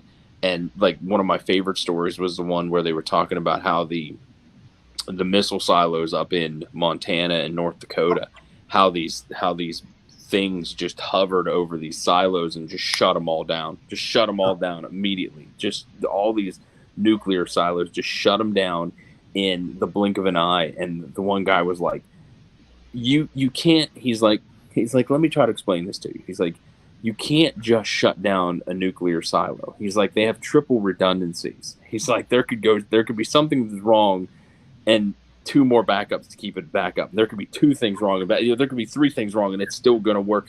He's like, this light or whatever it was that was over these areas just shut all of these nuclear warheads down. He just burned them all to the ground. And he's like, basically said they couldn't work. And he's like, you can't just do that in an instant. It doesn't work that way. He's like, physics doesn't work that way. And he's like, whatever it was, shut them all down, like instantaneous. It's like, how do you wrap your brain around that? There's nothing that we have that can do that. You know, No, they're yeah. I mean, these they're the kind of documentaries you watch over and over again because you watch them so intently. There's portions that you miss or things that people are talking about. Yeah. You know, I love those kind where, you know, I wish I could sit down with these guys and go, what did you really see? What did you really experience? Like completely off the record. What did you see?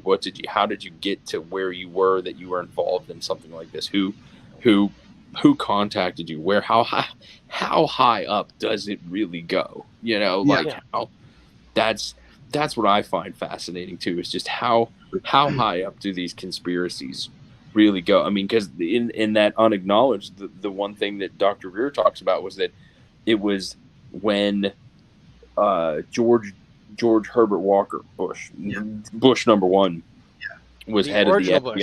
Yes, the original Bush was head of the CIA or FBI. When he was head of one of them, I think he was head of the CIA. Yeah, when I think it was Ford. It was Ford or Nixon. One of them. I think it was Ford. Who was after Ford or before Ford? It was Carter. Carter. Yeah, Carter. No, Carter was after Ford. Carter was after Ford. Nixon was before Ford. No, Nixon, Ford. Carter. Yes, Carter. Carter apparently approached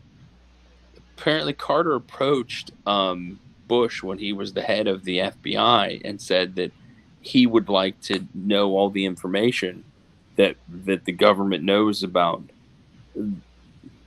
aliens, alien technology. And Bush apparently told him to his face, that's on a need to know basis. Yeah, you don't have that type of clearance. You don't, like, if you're the president of the United States and you don't have, you're only here for 4 years, maybe. Yeah, that's right.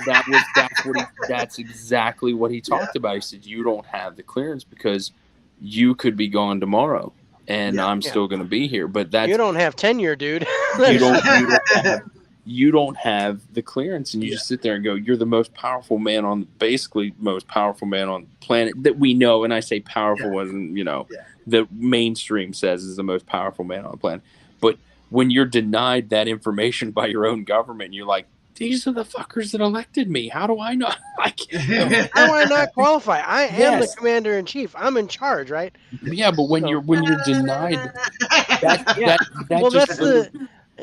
they did that in Independence Day. It was a joke. But it was a joke. Like, it was based on real. You need plausible deniability because you don't need to know about this stuff. It was based on real information. It was based on the fact that Bush told Carter, you don't need to know this, and he was like, What do you mean I don't need? Like, and that's what kills me, is just like what, and when I always look back from being a little kid to like my teenage years.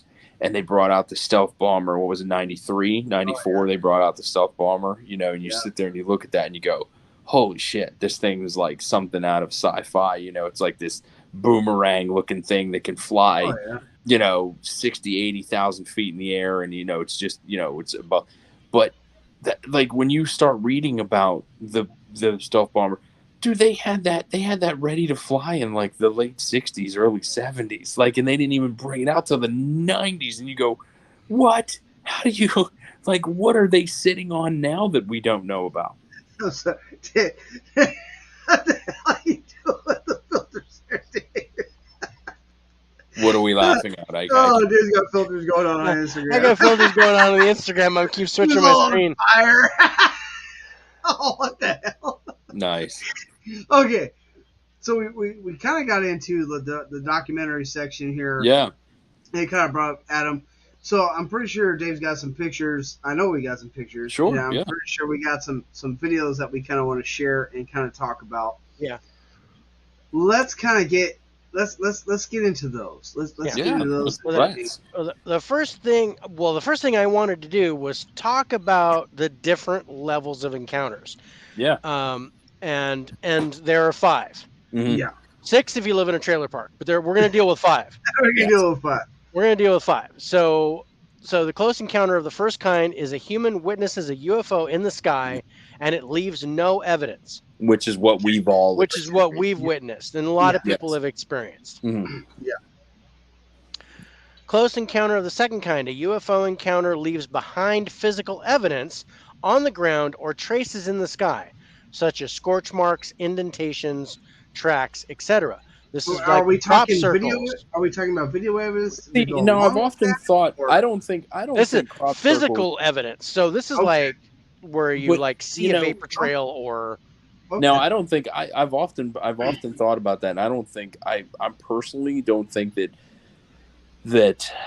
Crop crop circles are circles maybe are right. part of that, and I'll tell you why. It's because that there's just too much involved. It's almost like a whole different, like it's more than that. well, Like I mean, I'm I sure it fits the definition, but it yeah. doesn't. Like it's just I more than think it's both because yeah. I think like the ship lands and Mhm. creates a crop circle, Yeah, and then they turn around and go, let's just and yeah, make it a nice little design Yeah, before we take off. That's kind of what I was thinking. Like yeah. instead of It just being is like both. one ring where they go, oh yeah, shit, Yeah. something landed Mhm. there. You can go, okay, one ring, and then they go, okay, let's Yeah. make another one there and put a line here and do this over here and make like, Mhm. you know, and it could be it could be language for all we know. Yes. Yeah. It could be a molecule, it could be a diagram, it could be something that they're trying to communicate with us, Hmm. but all we're seeing is, oh, that looks pretty cool. And yeah. it's so but yeah, But I agree. this is like physical evidence, and Mhm. I think video evidence, pictures, things like that, Yeah. that kind of Oh, falls into that easy, category as easy. well. Okay, Mhm. okay. Okay. Close encounters of the third kind. Do, do, do, do, A human do. a human can visibly see the beings or occupants in a UFO.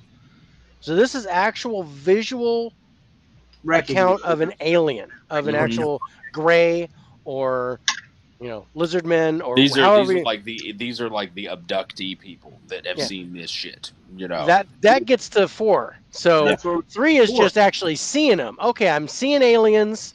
I'm seeing people in the ship. That's some shit. Yeah, Fourth kind is abduction. human Human Yes. abduction. is abducted by beings and taken aboard the UFO. Ray, what was it? Ray, what's his name from the Fire in the Sky? Ray, Oh, couldn't which get is his based name. on actual events that happened. Yes, and his name is God. Great Ray documentary. Walton. Ray Walton. Yeah, Walton. Or Yes. yeah. yeah. Ray Walton. Yeah, great documentary. Yes. That they did after like And 30 he years. and After. he's one of those ones that passed every polygraph test too. Oh, yeah. They couldn't tell him he was a liar. He was like Which he is passed all of crazy them. that documentary, like 30 years later after the movie came out and the book was written, all that stuff. They Yeah. did that great. Yes. Fourth And I'm time. guessing there's a fifth. Yes. There's a And then there's a fifth. And I put it in there in a banner, but it's gone. I did not erase it on accident. They're watching. So- They're watching us, Dave. They're watching. But I know I put it in there, and now I can't find it. So I'm gonna have to redo it. Third, second, first. Well, I will tell you though. I mean, speaking of the fourth kind, that movie, the fourth kind, Mila Jovovich, where I think it's Mila Jovovich. Yeah, it's Mila Not- Jovovich. It's not the greatest movie, but the subject matter is what makes it a good movie. Like I love that movie. it's I was more freaky. disappointed in the movie that it was just a lost film type footage type movie, and Yeah. that it wasn't real. But I love that movie. I mean the fact that you can tie in aliens, owls, light, like you can tie it all in, like to be It's like so from good. dimensions And- and like just And the footage of the actual doctor footage, I mean, like how they kind of, and then it's back to Mia Jovovich playing the woman in the movie. this. I mean the so- Sumerian connection, yeah, like just I love them. 2000. And then you look up, Nome, Alaska, and you're like, oh, this is all. I mean the 4,000 again, the 4,000-year-old Sumerian connection, just very just amazing. Okay. So Fifth close kind. encounter of the fifth kind is a close encounter with a being that this can include experimentation, medical procedures, artificial insemination, semen removal, object insertion, Wow. etc. Oh, I like that because there's been multitudes of people that have had random freaking pieces of metal stitched into them, and Yes. And then when they get that metal removed and they test it, they're like, we don't know. We don't know. They don't know what kind of metal it is. They can't we don't- identify it. We don't. Yeah, they're like, that compound isn't anything that can be. Of It's this not on Earth. Yeah, it's not here. sit there and go, well, you might want to get it out of me, because if it's nothing, it can be. Maybe you should And then- remove that. And then they die. You know, because they removed it. Oh Yeah, shit, that I was mean- him alive. Like, but all I ever, and I know, we're talking about pretty serious stuff, and I always said, man, if it was one of the, if I ever got abducted or something like that, I'd be like, please let them be aliens that focus on the front and not the back, because that's just a better time. It's just a better time. I don't want to be carpet. It's a better evening, as if you can say. No, I didn't get no anal probe. Nah. You got a satellite sticking out your ass. Quit fucking with me, guys. Fuck it. You can take everything out that you want. I have no problem with that. But it's the going in part that I'm kind of a little hesitant about. But no, I like this kind. There's a lot of I feel for anybody that's been in that situation. I mean, they say it's a lot that she got abducted by aliens, because she can grab a phone and not work. Hand it to me, and I'll make a phone call on it. Hand it back to her. She can't make a phone call. I'm like, you've been abducted by aliens. And like those people, and I'm telling you, there's people that a buddy of mine said that he always had really bad dreams, really bad. We'd be out walking somewhere. And this is back when these existed. For those in the audience who don't know what a payphone is, where they had phones. You could put money in and make a phone or call. Collect, and you sent your whole message. My buddy was. We're doing the skate park. Please come pick us up at 7:30. We would walk by phones. The phone would ring every time he would walk past it. We would walk by lights, like street lights that were out. Like you'd walk out, he'd walk under them, they'd turn on. And I'd be like, dude, does this happen to you all the time? He goes, all the time. And I'm like, what? Yeah, I was like, you just sit there and go, yeah, it's like your body's putting off EMF like stuff. Like it's just what is that? And he goes, it happens more than I can count. And I'm like, that's insane. I was like, we'd just walk by. We'd walk by a random payphone and it would just ring when he'd walk past. I'm like, who? How? How does that happen? You can't go on an MRI. There's gonna be something ripped out of you that's metal, and you're not gonna like it. Like you just sit there and go, but it's what? And there's a documentary about a doctor that removed foreign objects from people. Yeah, and it's not Hot Wheels and guys stuck in guys' butts. Yeah, no. I was gonna say. It's not the gerbil in the tailpipe, right? It's not the things you trip and fall onto.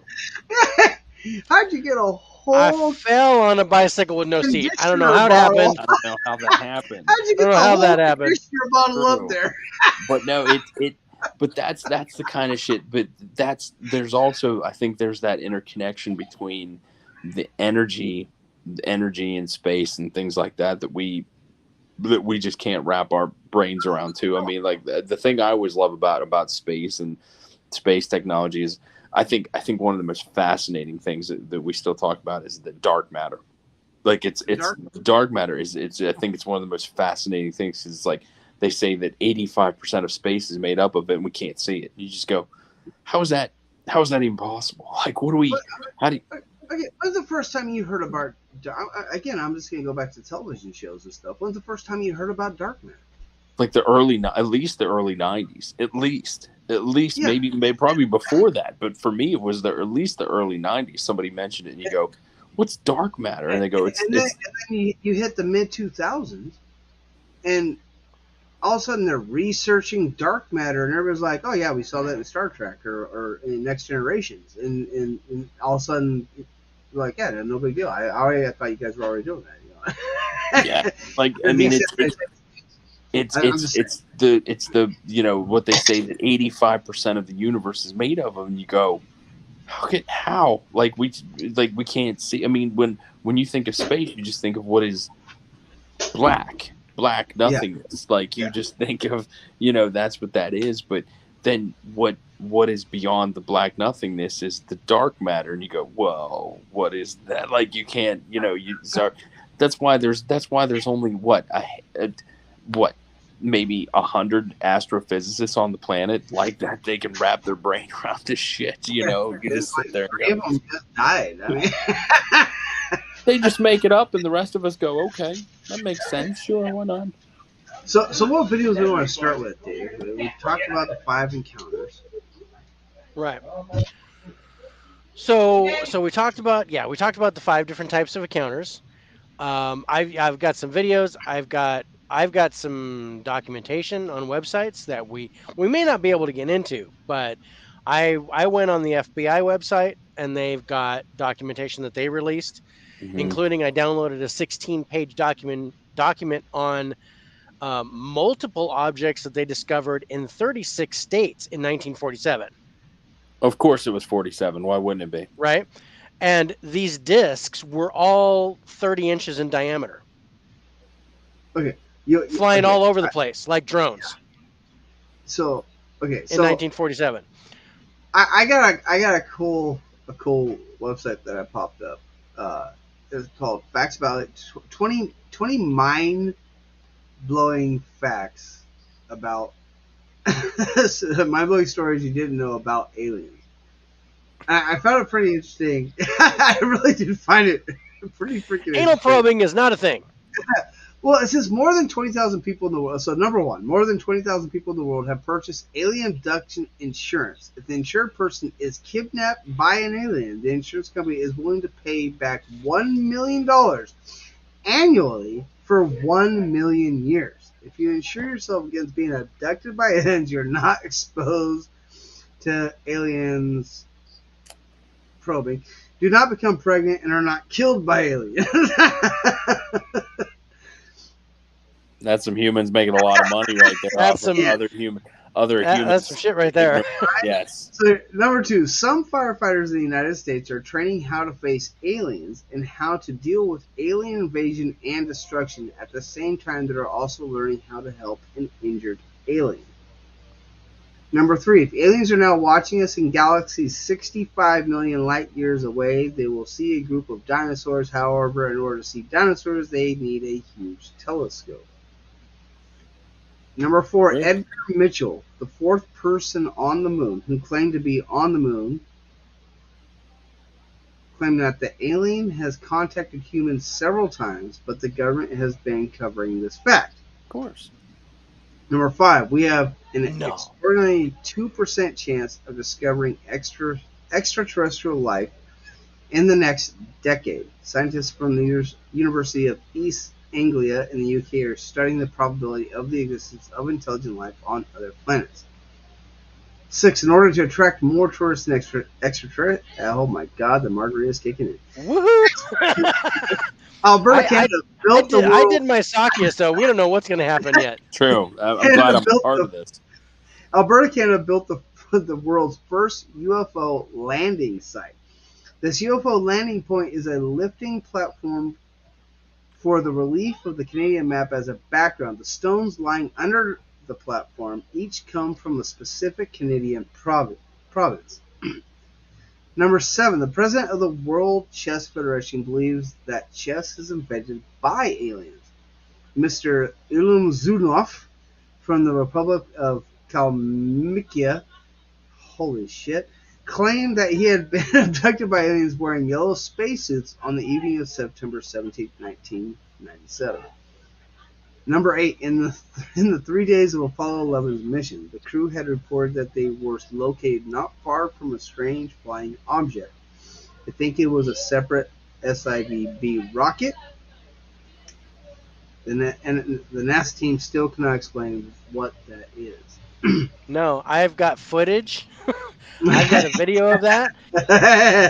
Awesome. Apparently, I was Neil wondering. Armstrong, and I'll show the video in a little bit. Neil Armstrong radioed the chief medical officer on Apollo 11 Yep. directly and said, "They're here, they're watching us," because an alien ship apparently landed On the moon. close by and was watching them on the moon.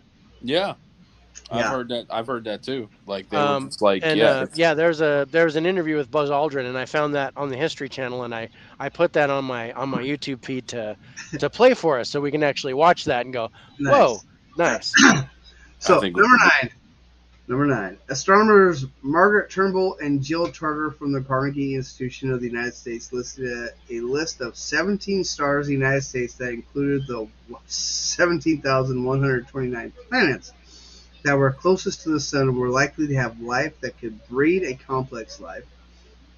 Margaret claims that these planets have at least 3 billion years of evolutionary history of intelligent life.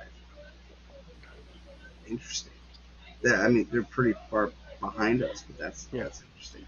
Number 10, astronomer Frank Drake first attempted to contact aliens in 1960. In his experiments, he used an 85-foot radio antenna to capture signals from two nearby stars, like the sun. Number 11, some studies suggest that aliens have visited ancient Egypt and ancient Egyptians and have taught ancient Egyptians scientific knowledge. What you see in the picture below does not matter, but these helicopter, submarine ships, and jet planes described by But the it doesn't matter. clips are real. Oh, I didn't even see the picture. Number 12, the Extraterrestrial Civilization Search Organization, SETI, has spent at least $5 million each year looking for extraterrestrial clues since 1995. They have already scanned more than 1,000 stars, and they are said to have received alien radio signals. They hope that Allen Telescope Array with 350 dish antennas will help them capture signals in 2025, I which love, is I, just around the corner. I love how they say 1,000 stars. Yeah, 1,000. That's 1,000 stars. this many. That's like That's that's this many. that's two drops in the Yeah, That's ocean. that's two drops. Yeah. 9,999 more suns than we have. Though. Yeah, Just think that's about this that. many. Yeah, So that's this many. that's 999. That's 999. That's Or no no no no suns. no no no Now no. times that by 9 just to say we have 9 planets in our solar system because Pluto's a fucking planet. I don't care what anybody else That's says. true. Uh, If you watch Rick and Morty, So, it's a planet, damn it. yeah. So if you times that by 9, that's 900. I mean, come on. It's a lot. Numbers just get unbelievable. So number 13. The places where our solar system is most likely to have extraterrestrial life: underground shelters on Mars, Saturn's satellite escalades, Antarctica is covered with intermittent jets of ice springs. Oh, we haven't talked about Jupiter's Antarctica. moons, Europe, and Callisto, potentially huge ocean water may be hidden underneath the cold shell. Plant scientist David Grin, spooned from the Denver Museum of Natural Sciences, believes that aliens may be able to tolerate 454 degrees Celsius, that's 850 degrees Fahrenheit, living in Venus. Yeah. Wow. Why Perhaps not? this. Okay, go ahead. What were you gonna say, Dave? I was like, why not? Why couldn't they? Yeah. There's no telling how far advanced life is.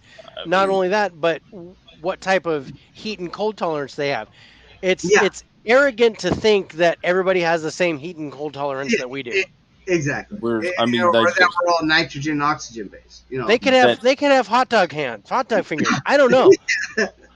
I mean, the fact that, like I said, the fact that we haven't even touched on Antarctica yet was really. Yeah, we haven't even got there yet. We haven't even touched it.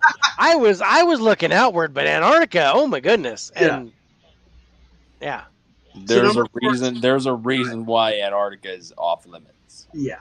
So number 14, perhaps the earliest UFO sightings occurred in 1450 BC. The bright circles in the sky were discovered by the Egyptians. Number 15, Napoleon was another person who claimed he had been kidnapped by aliens in July 1797 when he really disappeared.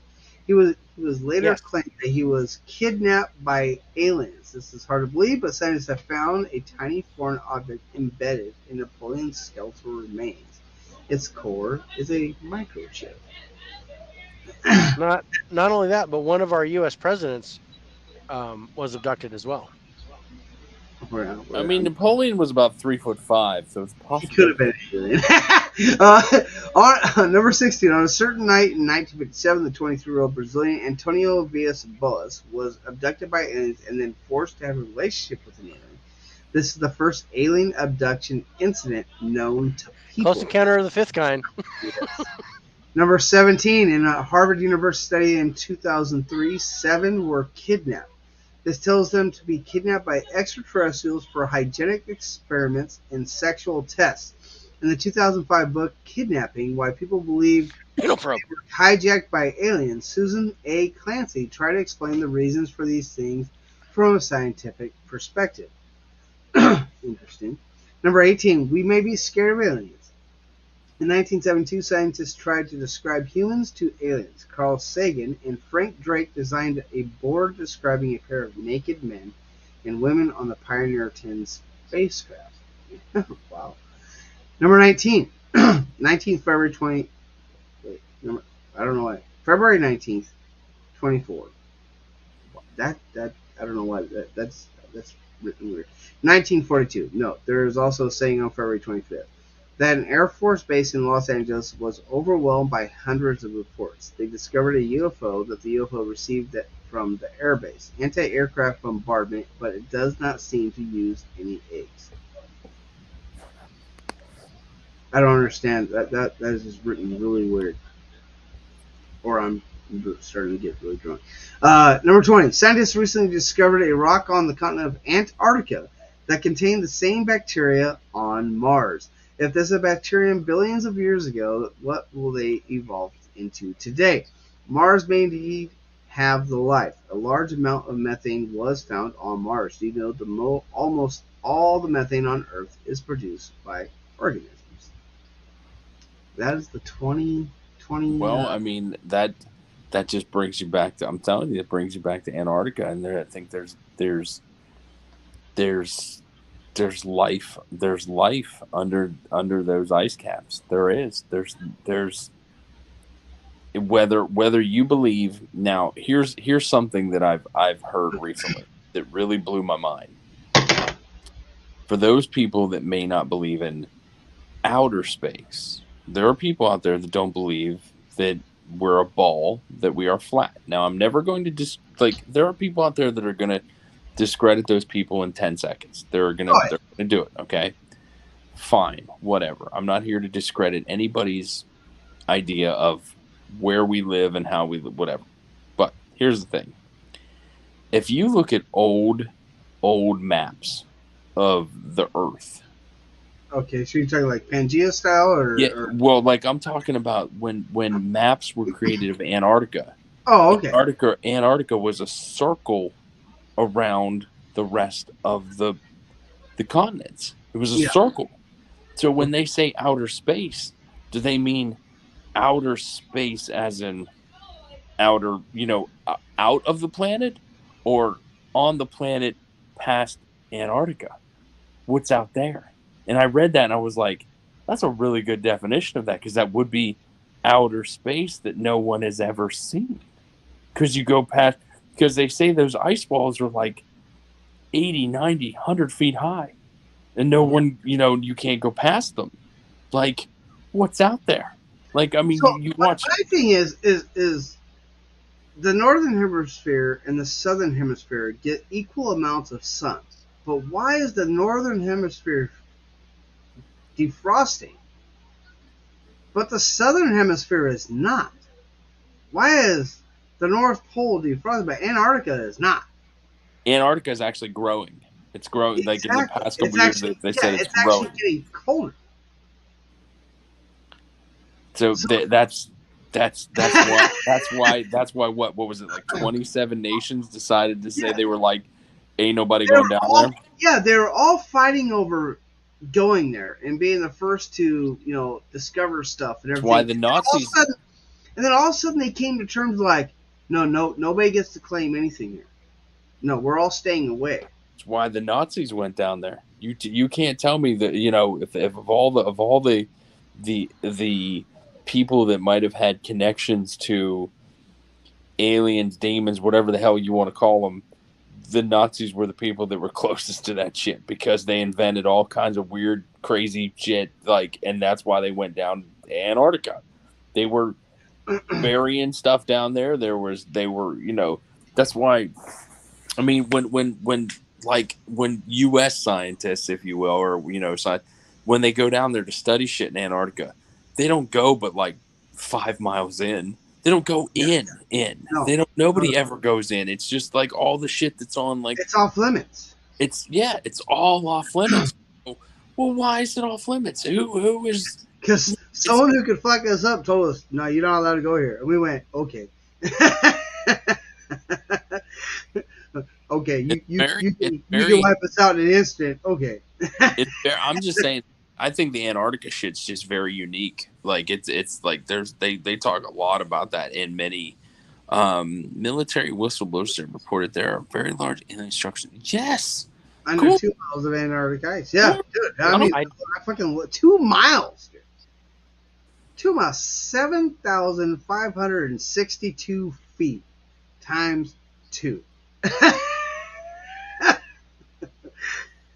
Of course there are. I mean, think about that. I mean, if the people here in the States can drill down, if you can drill down a mile or you can drill down 2 miles, why wouldn't they do that there? When it would be the last place on Earth that anyone would ever look for that shit. Yeah, I'm sorry, I got my 5 and my 7 mixed up. 5,762 feet. There you go. 5,280 feet. Times 200. Okay, times 2. So 10,000. I live almost a mile high. I'm on margarita time. We're doing it in pesos. 7,000. But yeah, I just read that, so I thought I'd put that up. I love that. Oh, people talk about thermal heat vents down there. Thermal heat vents that. I want to bring it down to something that both of you guys, because are both movie guys. I'm gonna bring it down to freaking the first Aliens versus Predator movie. I was thinking the same thing. Okay, I mean, again, desensitization. So when they release the facts of there's structures 2 miles underneath the ice, we don't freak out. I mean, I love all the Alien and Predator movies. Every single one of them. I even love Prey. That was really good. I enjoyed Prey. I enjoy every single. Check it out. Super good. Free on Hulu. It's good. All right, let's get into some videos because we're. I will say though that the thing that I love about the original X-Files movie was that the black oil was under the ice. That was under the ice. So you think what else could be under there that's laying dormant for tens of thousands of years that's under there? Oh. The Thing? No. Thing, yes. The Thing. Yeah. John Carpenter's The Thing, yeah. John Carpenter's The Thing. Actually, really good remake on that too, but it doesn't beat the original with Kurt Russell. Well, The Thing with Kurt Russell was not the original. The Thing that came, the thing from another Oh, planet was from the The Thing from Another Planet was the original. Yeah, that was Another Planet, and then that was what 70s, 77? that was The 60s. That was 60. Yeah, but no, John Carpenter's The Thing that takes the taco, and then the one in 2011 with Mary Elizabeth Winstead, that was a prequel to John Carpenter's The Thing. Yeah, I always call it a remake, but yeah, it was called The Thing. Yeah, it's so good. And it was a prequel. Really it showed the story of the station that Kurt Russell and his group found, where they discovered the alien the first time, and they brought it over to their base. So that base was all destroyed and stuff in the beginning of know that the 82 movie. Yeah, so good movie. Yeah, I just didn't like that they substituted practical effects for CGI. In that, I think the practical effects of John Carpenter's was so good. That movie still gives me chills. The Kurt Russell The Thing is by far the best one out of all three of them. Yes, I didn't realize that, and I didn't even realize that after being a kid watching The Thing. Very alien-ish. That it was a remake of The Thing Beneath the Earth. I didn't realize that. Man, that's 60s. That man, that's such a good movie. Such a good movie. Yeah, let's roll the videos. Let's see what we got going on here. Do you All right, want to take our second break because we're at 2:14? yeah, let's take a quick break because I now got margarita in me and 6 beers. I was like, do we want to stop real quick, and then when we come I, back, we'll go I videos and. I was gonna hold the piss, but I could really take a piss. I've got one more beer and I'm gonna stretch it out over this Oh no! I got a couple more beers and probably another margarita. So I've got a couple more beers, so I should be good for the last segment. all right. So let's take a quick break. We'll get into the videos and discuss some of that stuff. What do we want to listen to on break? Oh, we got to do Dave After Dark. Oh, is it Dave After Dark? Why not? Okay, Dave. Which is Let's go. Be do this. All right, guys, enjoy Dave After Dark. We will be back in a moment. We'll be right back with a slow jam. welcome to Love Jams, coming to you live. It was about 5-10 minutes, folks.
What is Oh, does Teresa K? Does she have an Instagram page that I could follow her on? she's on YouTube. And she likes that. Teresa, if you're still on, do you have an Instagram? Because I could definitely follow you on there. Easy to chat with. It sounds like about all the paranormal things because we all seem Well, to agree on a lot of the same stuff. I am definitely so. Teresa, my 4K, I mean my YouTube handle is the 4K Lowdown. So look for me. I'll subscribe to your page off of there. So Yes. um, Bearded Four Eyes Men again on Instagram. That's the only place I am at. yeah. No other place, unfortunately. As much as I would love to get into the having my own channel thing, I hate to say as much, but seems It's a lot of work, bro. not I've only seems so saturated in the extracurriculars that we are involved in that it just to get your name out there. Somebody be like, now I will say this. Now don't get me wrong. Gotta admit, finding. I remember when I would post stuff. Getting in this community, I'd post stuff and it would get like 25, 30 likes. Now I'm posting stuff and it's getting like 75, 80, 90 likes. I mean, I'm like, that's pretty crazy. I never once thought, um, Yeah, see, you're getting your brand out there, and word of mouth is spreading. People are, yeah. I mean, it's, yeah. Well, it's the same way with the 4K Lowdown. It's yeah, because I really just started the YouTube channel in, gosh, almost February. So January 28th was my first video, and since then, so I'm over 150 subscribers, and my Facebook page went to over 2,000. it's awesome. Instagram went over 800, and it was Yeah, all like it all happened in the span of me, starting the YouTube channel and getting on other people's channels, like getting on Geeks and Flicks and talking with yeah, them, and getting on 4K D-Race channel and talking with them, yeah, doing the movie collection battles, yeah, and now I get on Tim Talks Talkies, and I'm on Mega Mike the Movie Man tomorrow night yeah. for our Criterion post game show for the Criterion sale. Um, so yeah, it's funny. The 4K Lowdown brand is getting out there, and I'm getting more and more likes, and more people Oh, are speaking of joining in. 4K lowdown brand, you need to copyright the 4K lowdown scoring I system.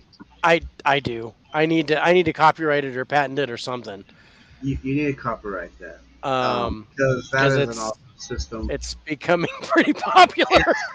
It's better than IMD. I'm just saying. I'm just gonna put it out there. Thanks, It's bro. I appreciate that. 4K lowdown system is fucking amazing. In fact, we integrated it into the Spiritual Spirits. I loved it so much, and Dave was talking about it so much that it's phenomenal. We get most of our actually with the Spiritual Spirits, we get most of our stuff through the podcast. Actually, we get more listeners than we get subscribers. I want them to subscribe to the channel, subscribe to Yeah. Instagram and YouTube. Yeah. Most of our stuff is on most of the But listeners that we have is on Spotify is on and Spotify, Apple Podcasts, all that good stuff through the podcast session. But it's phenomenal.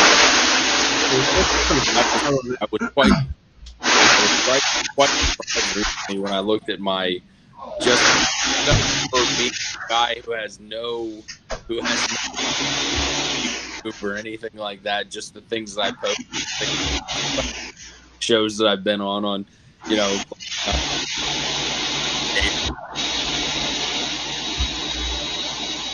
But you are silent.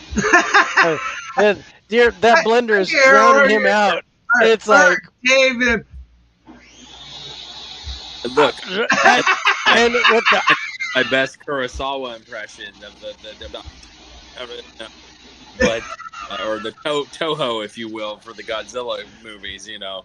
But no, I was or no,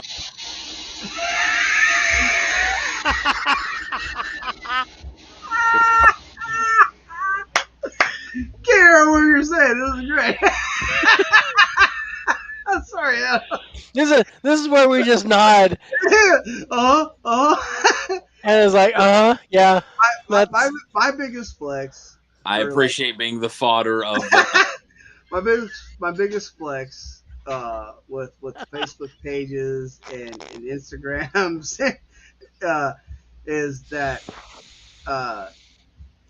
the new Kirks follow us. Uh, Ralph Sarchi follows us. Sean Austin follows us. Uh, I love actually, Sean. on the Instagram channel, Pittman follows us. We got uh, Mindseed TV that follows us. Uh, it, all these great people are following us, and Sean's great. We got to get him back on the show. Yeah, I've already talked to him. He's ready, so we'll arrange a date to where we can get him on the show. dude. You Yeah. know, one of the coolest guys that ever followed me on Instagram that I was like, oh my god, because it's my favorite movie ever, Dawn of the Dead. You know, George Romero's movie Dawn of the Dead. Oh yeah. Ken Forey followed me, and I was like, "Oh, that's awesome!" The main dude from Dawn of the Dead, you know, the guy at the end, you know, the whole character. I mean, just Ken Forey. He's an amazing actor. He followed me one day. He liked one of my posts, and I was like, "Oh, that's awesome!" But no, I was just saying though that it was like it's hard to believe that somebody that doesn't have a channel, doesn't have any, this that. But I've gotten like I'm almost up to like 1,200 followers on Instagram. Just for just basic shit, I'm just like, apparently if I start a channel, it'll just through the roof, and I'm just like, I don't understand. I'm not anybody special. I'm just a crazy guy that likes movies, All right.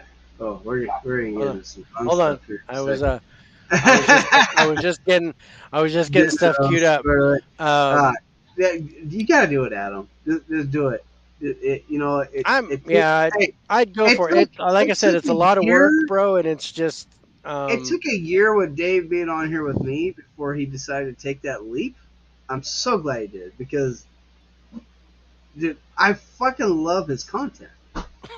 And I don't get me wrong. I mean, it was with my work and everything. I was trying to do it with Dave. I'm glad Turner Friend comes in a lot and does the 4K lowdown. I fucking love it.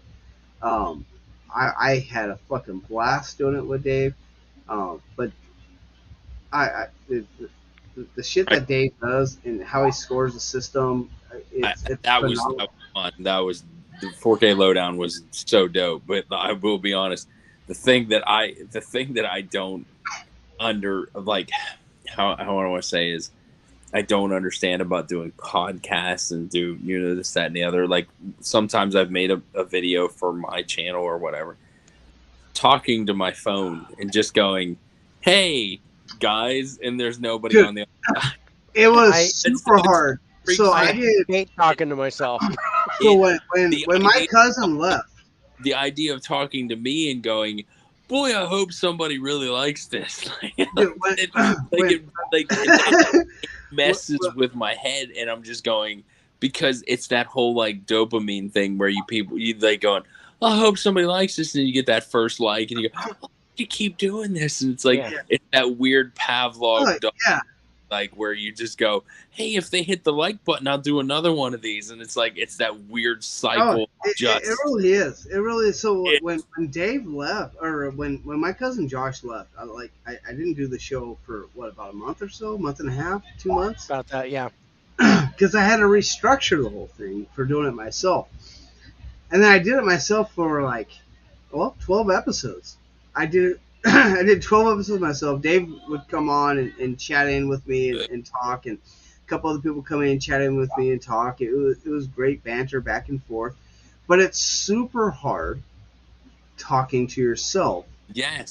3 hours, because this is a 3-hour show at the minimum. Yeah. And then I put out there, I just put it on my Facebook page. Hey man, looking for a freaking co-host. If you guys know anybody who wants to kick back and talk paranormal shit for like 3 hours, let me know. And fucking Dave hits me on a message. He's like, "Are you serious, bro? I'll fucking do it." I was like, "Are you serious, bro? You want to fucking do it? Hell yeah, I have you fucking on. You're my fucking brother. Hell yeah." I And can talk to you guys about Bigfoot and paranormal dude, shit dude, and ghosts. we so missed the opportunity to fuck with my cousin because he's a firm non-believer of Bigfoot that I wasn't talking. I was like, we should talk about how Bigfoot's an alien. We could go down that path too, and that would be a whole other episode. But all right, so we're back from break. We're talking all about aliens. We've had great discussion for 2.5 hours now. Let's get into some of these videos and things that people are sharing on YouTube and whatnot. Appreciate that. Appreciate it. So Dave's got one queued up already. I'll go ahead and let Dave kick that over. Okay. I'm gonna maximize my Can we do screen. that, or that just takes us off. So There we go. I like is that better? Do we have to do that? I'm yeah. going to maximize the screen when we go out there. So I actually grabbed a couple of videos from the International Space Station. Okay. This All is right. the first one, It might be the same one I and got. I will have to And- mute the sound Yeah, because this is because from if the we have History the sound, we're going to get dinged. Yeah, this is from the History Channel. It looks like. Yeah, this is from the History Channel. So special props to them. I've got a few things from the History Channel, which are really good stuff. But yeah, if we have the sound, then I can see the yeah. list there. That's a good list. Oh, copyright. Oh, copyright infringement. Speaking French, this next story is our first one. It's an important first in another way too. Parlez-vous français from Quebec? Quebec, Canada. May we? They basically have a yearly thing where they put out publicly they create all the landing sightings pad that are happening in Canada. They have like a yearly thing. Landing pad, Dave. Well, all I gotta say is please don't get me started on Justin Trudeau because that would be 2 hours of me just calling that guy friggin'. Wow! Look at this. Look at that. Yeah. What the hell? You know, you look at something like that and you just go, well, how could it be just there? How could it just be there? What the hell? I mean, if that's not, that's got to be on someone's phone. That can't be CGI'd. A lot of movement, so I like the. You can tell it's handheld. Yeah, I like that. And they kind of zoom in as you get in closer. You see the clarity on it. It's like crazy. But yeah, but you just sit there and go, how is that? How is it there? What? That's my biggest thing. It's like, how is it there? What is suspending it? What is keeping it there? What technology is it using to stay there? You know what? Quebec is rated as #1 in Canada for UFO sightings. Oh, yeah. I wouldn't doubt it. Yeah. Like I said, they do a yearly thing. Look at the separation on that. Look at that. Separates. Oh yeah. Okay. Now here's one thing I forgot to tell you guys about. If you've never done this before, you have to write this down. You have to go to YouTube and type in deep space exploration vehicle UFOs. You will see some of the coolest things you have ever seen. There was this one guy who takes deep space telescope photos of these things that he has seen that are like bigger than football field size things that show them separating and growing and connecting in deep space, and you're just gonna go, what? I've watched it at least a dozen times, and you sit there and just go, what are these things? What are these structures that are so massive in deep space that you can't even begin to imagine what they are? This guy films them. He films them like all year. Like it's crazy. So my cousin Josh just joined in on phone, and he's already laughing. He must have heard the Bigfoot content. Yeah. Like, Oh yeah, what you are is that? off I mean, there, sir. it just makes you wonder. You just go, what the hell is that? Like, what? I mean, Yeah. that thing looks as big as a Boeing up there, just hanging out. Oh, that thing's freaking huge. Go ahead. Go ahead. All right. Go ahead. Go ahead, Josh. Go ahead. Okay. Yeah, I can't hear Josh if he's talking. You can't hear him? No. Okay. All right. Josh is on the line. All right. So, what's your So look at question, that Josh? thing. That's what I'm saying. Like, just the separation of that is in midair.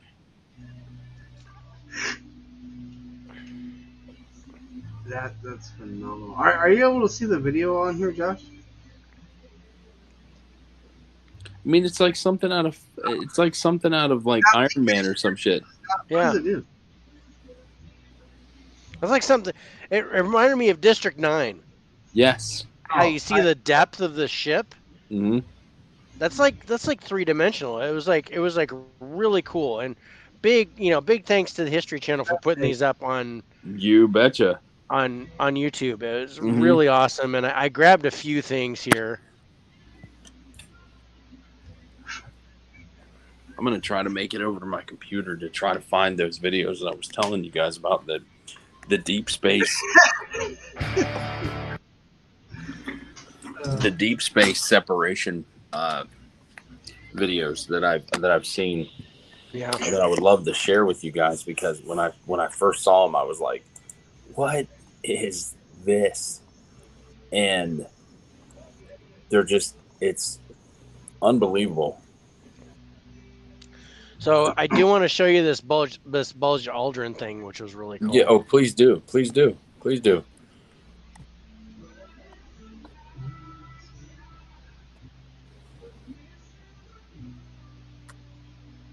Back when sci-fi was sci-fi. No. No, no. I really want to actually play this. This is from ET. This is from Entertainment Tonight, where they did an exclusive with Buzz Aldrin, and I hope I get the captions on this one. But it doesn't look like it. I'm going to.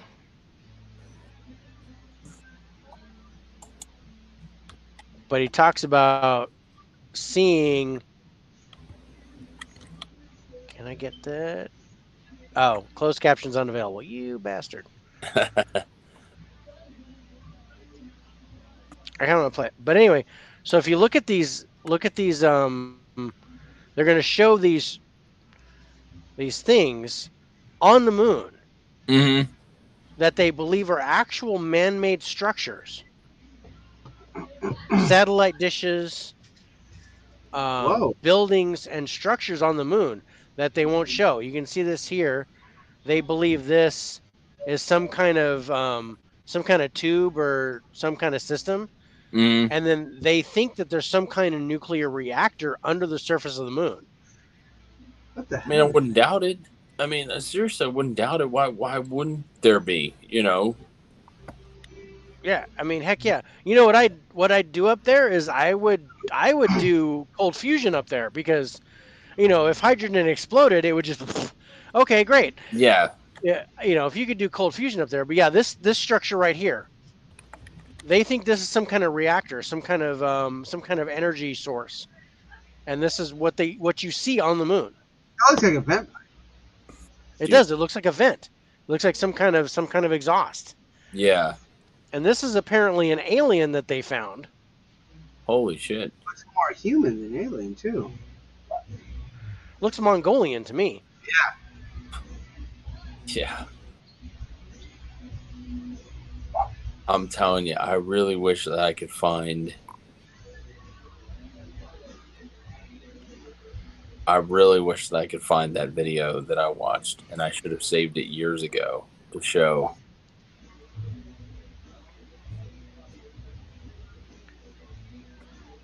Yeah, I wish I could. I wish the captions worked. Well, So you could see what Buzz Aldrin was talking too. about. But he, Yes. but he was sitting there in the lunar module, and he saw a light come down and land on the surface. Hmm. And you can see this there was a blue thing. They actually have these structures that they believe are man-made structures that they've highlighted in blue in the pictures. These are all from Apollo 11. These are all pictures that they took. This looks like a craft that's just kind of hovering over the water, Wow. Yeah, over the surface. And yeah. then um this they think this is some kind of giant satellite dish that's on this is all on the dark side of the moon. Well, of course, yeah. It's always on the side. It's always facing away. Yeah, facing Yep. away from Earth. And they also think that there's some kind of fort or artillery base Yeah, well, on the moon.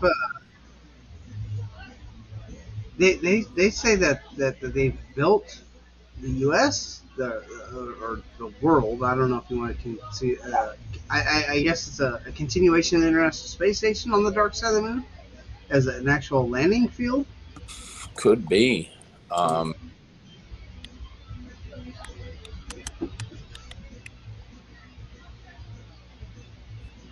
It, yeah, there's some pretty crazy stuff out there. You just you sit there and go, yeah, I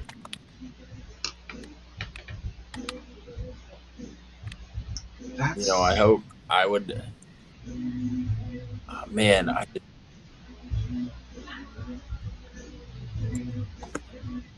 I wish we could. I definitely wish we could have seen that one there.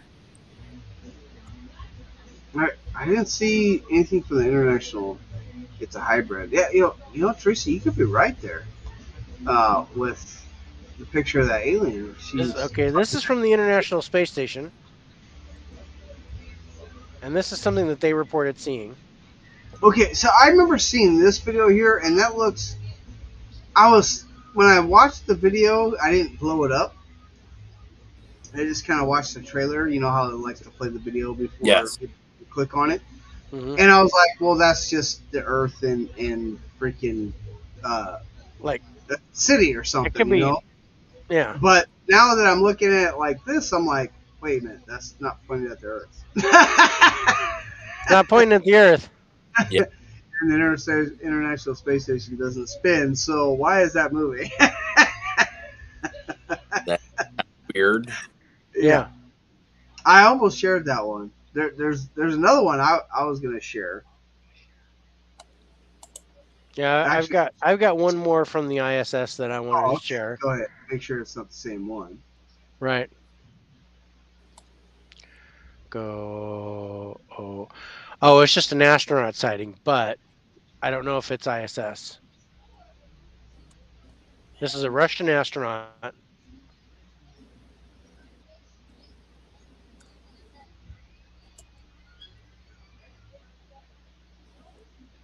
Yes, I want to turn off all ads. Yes, please. Yeah.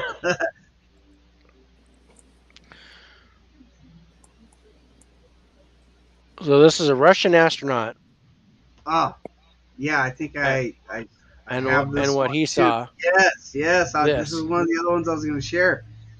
That's crazy. He's filming the Aurora Borealis from Yeah. space, and he catches this.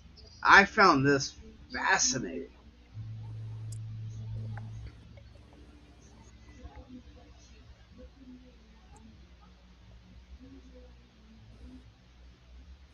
And One, two, I don't four. think those are I mean, I don't. Those aren't when satellites. no. when things just come into being like that, you just go, that's nuts. Oh wait, hold on a second. The elusive hangover cure? I'm interested in that. Wait. Hold on. Why'd you go from that to this? What the hell? Welcome, Mr. Josh Watkins. I There you don't go. German understand what the University fuck we're looking offering grants for doing nothing. Okay, where can I sign up for that? All right, so Josh So Josh called in because he had a question, and I yeah, finally got it to get the link to work. And so at. he's Bottom of things with Okay, I found it. okay. I found what you guys need to watch. And here's what if you could share it with the audience, I think it would be a hell of a good time.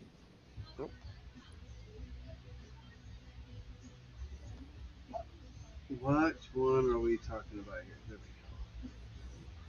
we go. How can we share it? um.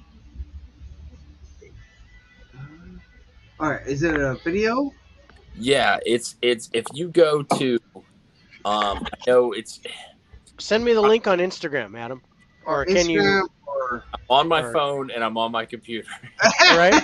It's like Okay. Yeah, So. but it's called if it works, if you could find it, it's called Deep Space UFOs 2 of 3. That's Is, the one I'm looking at. It's called is it? Deep Is it Space UFOs YouTube? 2 of 3. And it's this amateur astronomer who caught this guy. He's obviously here on Earth, but he caught these using a really really deep space telescope. He caught these, and I've watched this over and over again, and my jaw just drops. And I'm gonna try to turn the Is it screen on around. YouTube?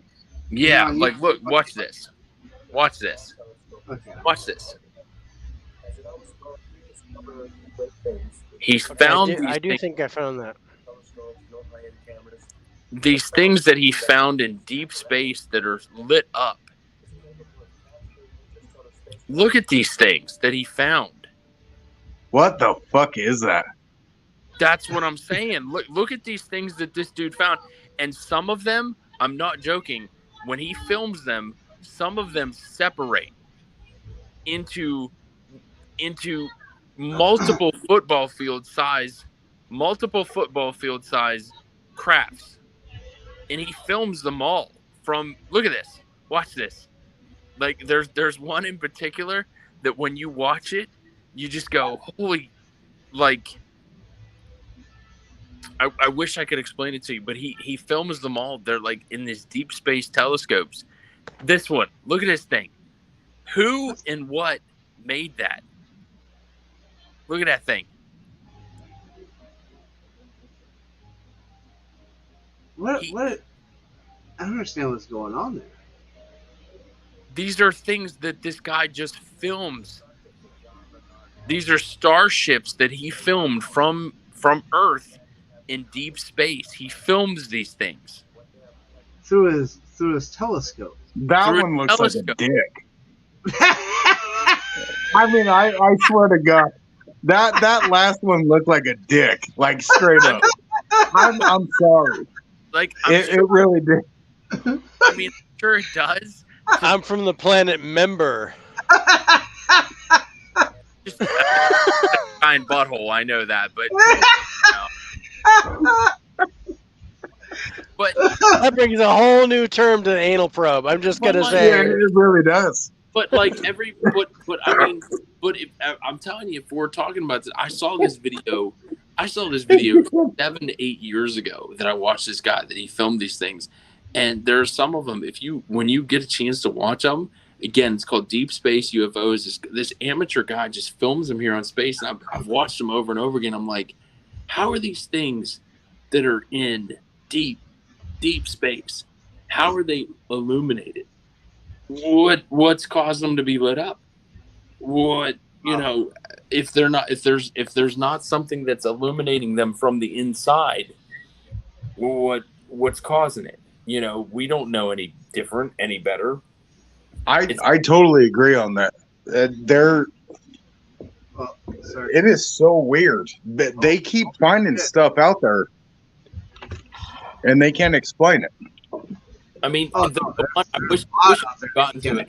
I really wish it would have gotten to it. It shows this thing that, at least per his telescope, it's a football size field, like wide, and it expands and it drops the bottom out from it, and it becomes like 4 football field size wide in a matter of, like, I don't know, 8 seconds. What could get that big in that amount of time?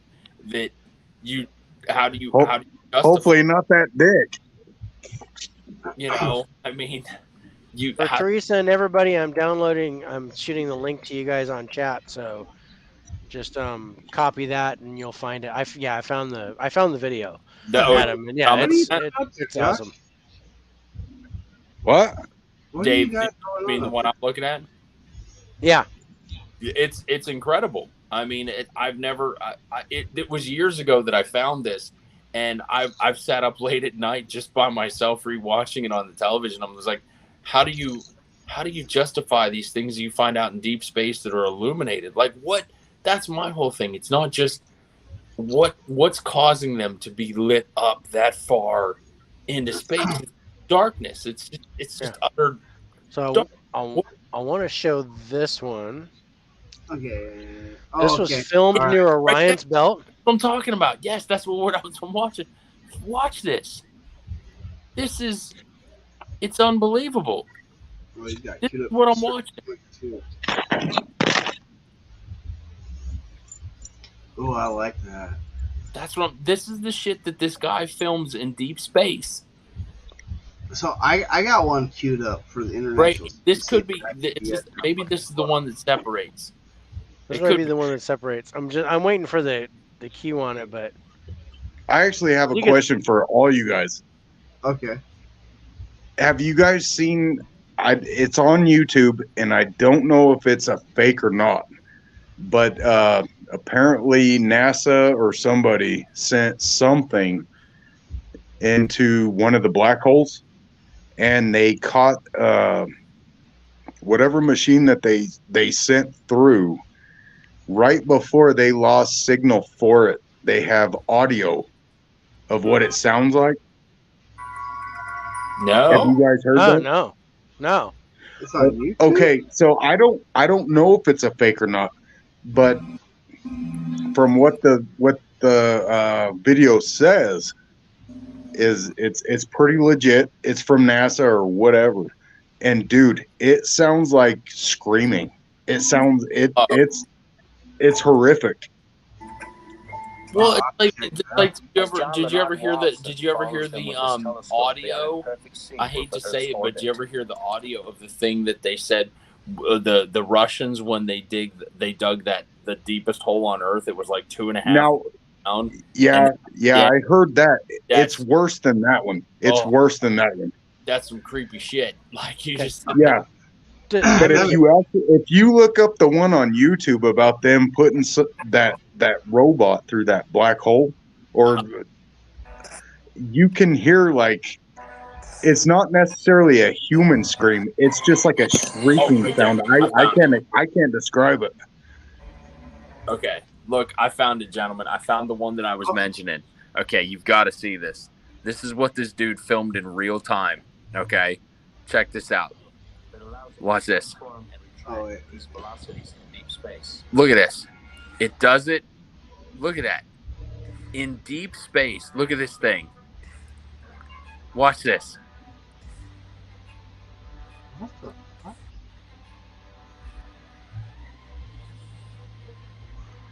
That's the one that separates. Okay. Yeah. Look at that shit. Okay. All right. I'm gonna share something here. And then watch. It goes back together. Now this is the craziest thing. It goes back together. Yeah. Watch. Yeah. Watch.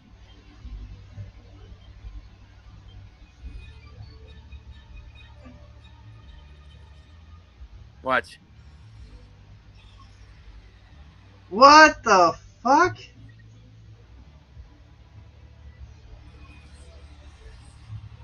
Wow. You're telling me that that's not. Wow. Are you like? Are Wow. you serious right now? That's crazy. Wow. That thing was football fields wide. It was football fields wide, and it just went back together like that. Like, what kind of technology has that shit? That we I think I'm telling you, I've watched this exact video over and over and over again. I'm telling you, it just blows my mind because I'm like, if this is I the shit think out there, because now the synopsis is of this video. The synopsis is that these things, these ships, are on the outer bandwidth of the Milky Way. That they're circling the Milky Way and that they're protecting the Milky Way from hostile beings.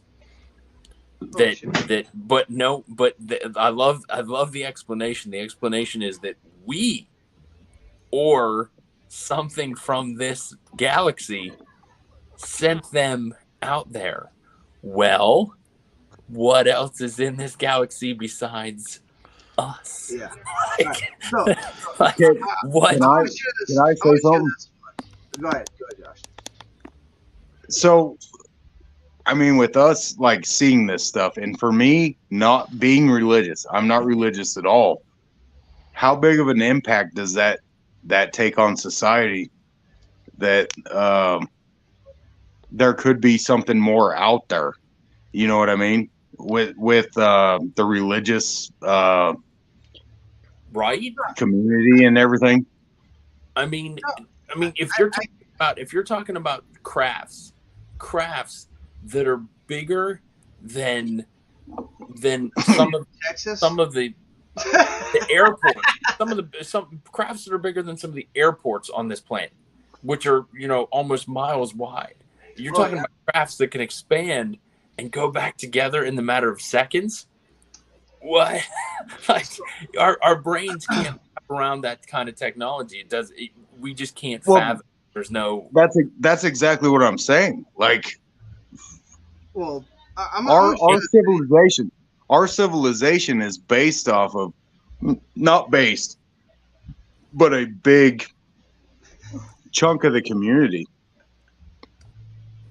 so is based off of something that they believe in that just happens on Earth, and like it goes further into that. Like no, you can have religion, but to have something way out, but beyond our world, and like And yet it's watching it over. expands it. You know what I mean? Yeah, and if those things out there that this is amateur astronomers catching that are just beyond massive structures, and I'm talking things that are bigger than the Empire State Building that are out there that are expanding, contracting, and it stops to it goes to show you what the hell built them, what are they doing out Exactly. there, and That what are they yeah. and what are they protecting us from? Like that's all of that is It I totally agree with this. Like it's there's so much more out there that we don't know. Like and that we don't understand. We don't understand, we don't know. But yet we're starting to figure it out, right?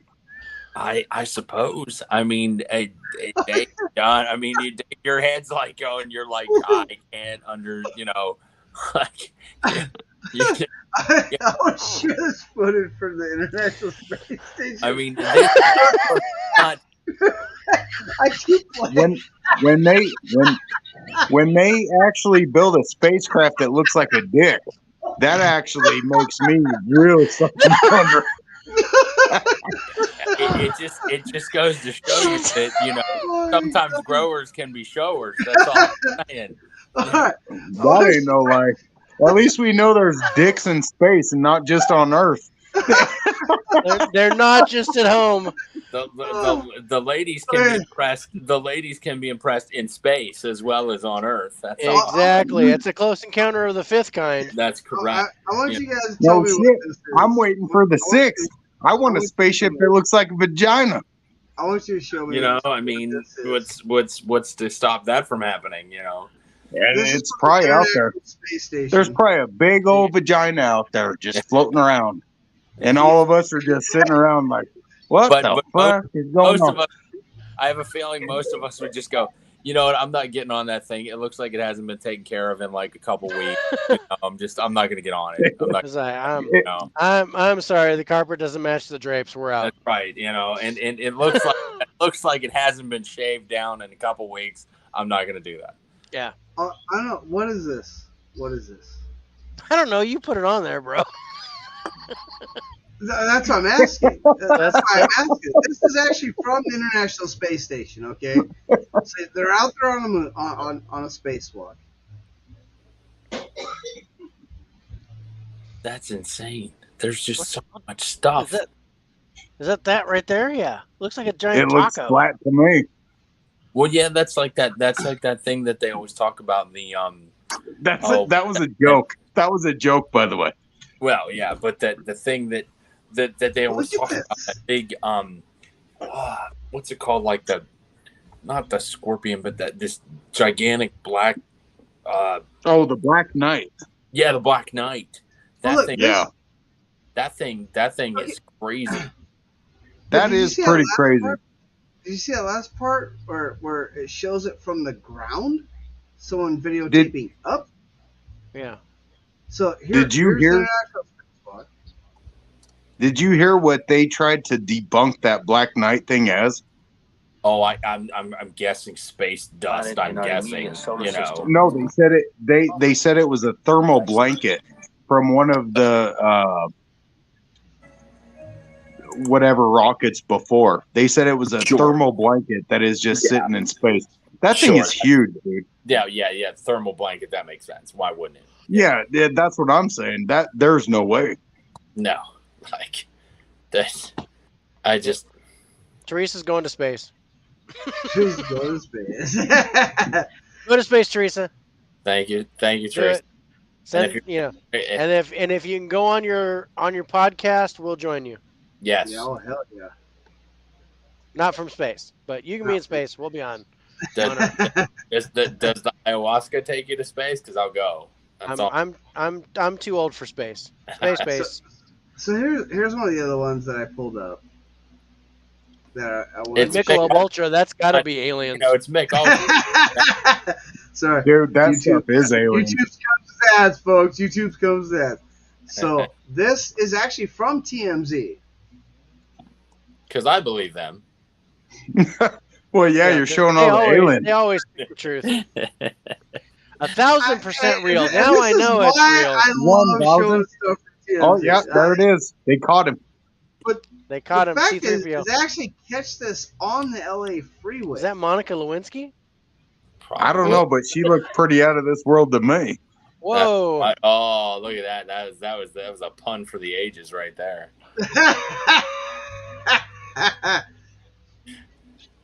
There's a picture video that was actually caught on the LA freeway. This is less than a year ago, though. So of course TMZ's got to talk. Everybody and their dogs on Zoom. What the hell is Well, that? Yeah. Well, this is COVID era. You know, less It's COVID than era, a so year. everybody's talking on Zoom. Nobody talks in real life anymore. Yeah. Look at us. Yeah. But this is the picture. Hold on, let me pause that. Right. Oh, hold on. Let me go back. That's the one. That's the picture I wanted to focus on. The skeleton? I got it. But Somebody what is- deep spaced him real quick. I can tell you God that. damn it. Fucking A. Son of a bitch! They just I fucked his fell kid out. right I off. fell out. Someone get me. They fucked his This kid is the right picture off. I like.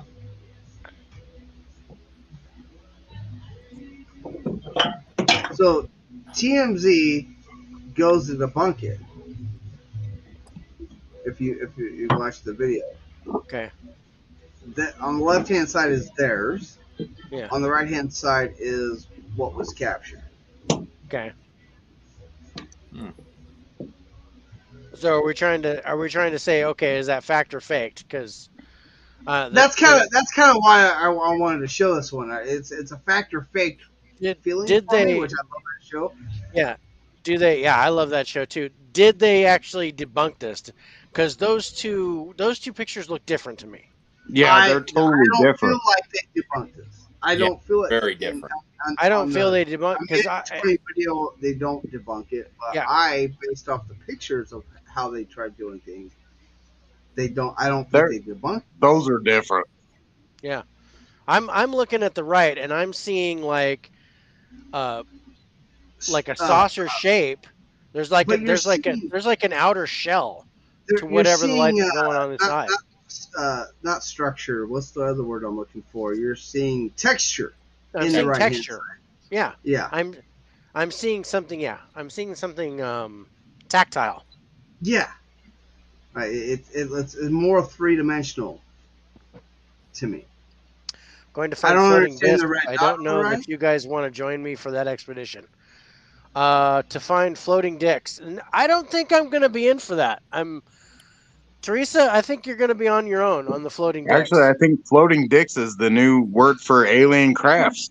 Teresa, you know what? I'm gonna say there's not enough liquor in the universe to go ahead and fill. I got one more left. I don't think the floating dicks are going to happen for me.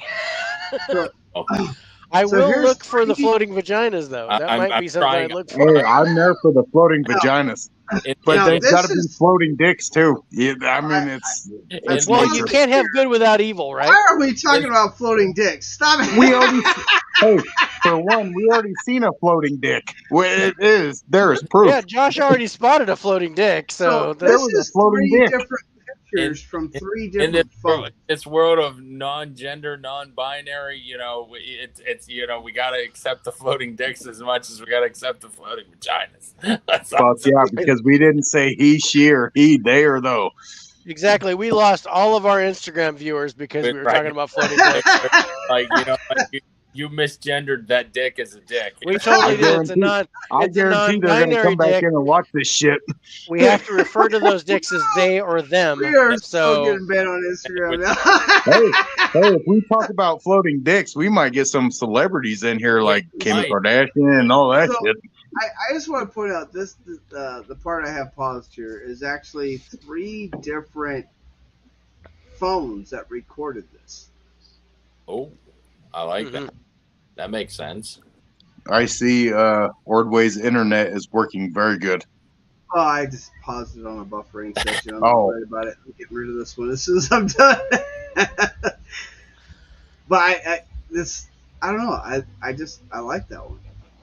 yeah, I know it's TMZ, but I liked what it was doing there and what they were talking about, and the fact that that is a year ago. Hey, What the? All right. So what's all right? So I was looking up. I got to bring up something right quick though. I ahead. heard my cousin John pretty much What? say that I do not like Bigfoot, right? And it is true. It is true. I was in the room whenever you had said that. I didn't see you join back up. Oh, I was in there. I was in there. Yeah. I distinctly saw "fuck Bigfoot" appear on Instagram. Fuck Bigfoot. Bigfoot ain't real, dude. I didn't realize that It's until you pretty called strong. in. I'm like, oh shit, Josh is here. Yes. Yes, Well, sir. I- Okay, that's all I had to say. That was it. So Yeah. okay, So- good. so, All yeah, right, when- all right. So Josh does not believe in Bigfoot. Josh does not believe in Bigfoot at all. He does not believe he is the best person at hide and seek. No, he is the best person at hide and seek.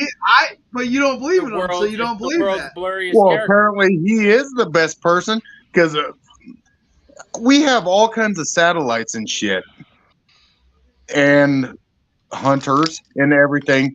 I mean, if we can't catch a gorilla anywhere, there ain't no fucking way.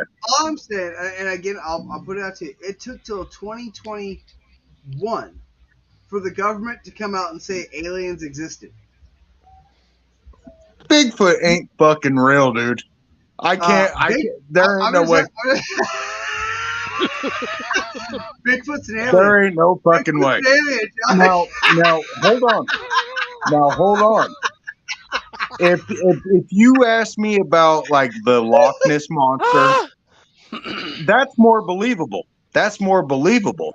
Because he's a dinosaur, right? Well, how is he can go- how is the Loch Ness monster more believable than Okay, Bigfoot? not in the Loch Ness actual is a Loch Ness. landlocked Hold on. lake. Give me a second.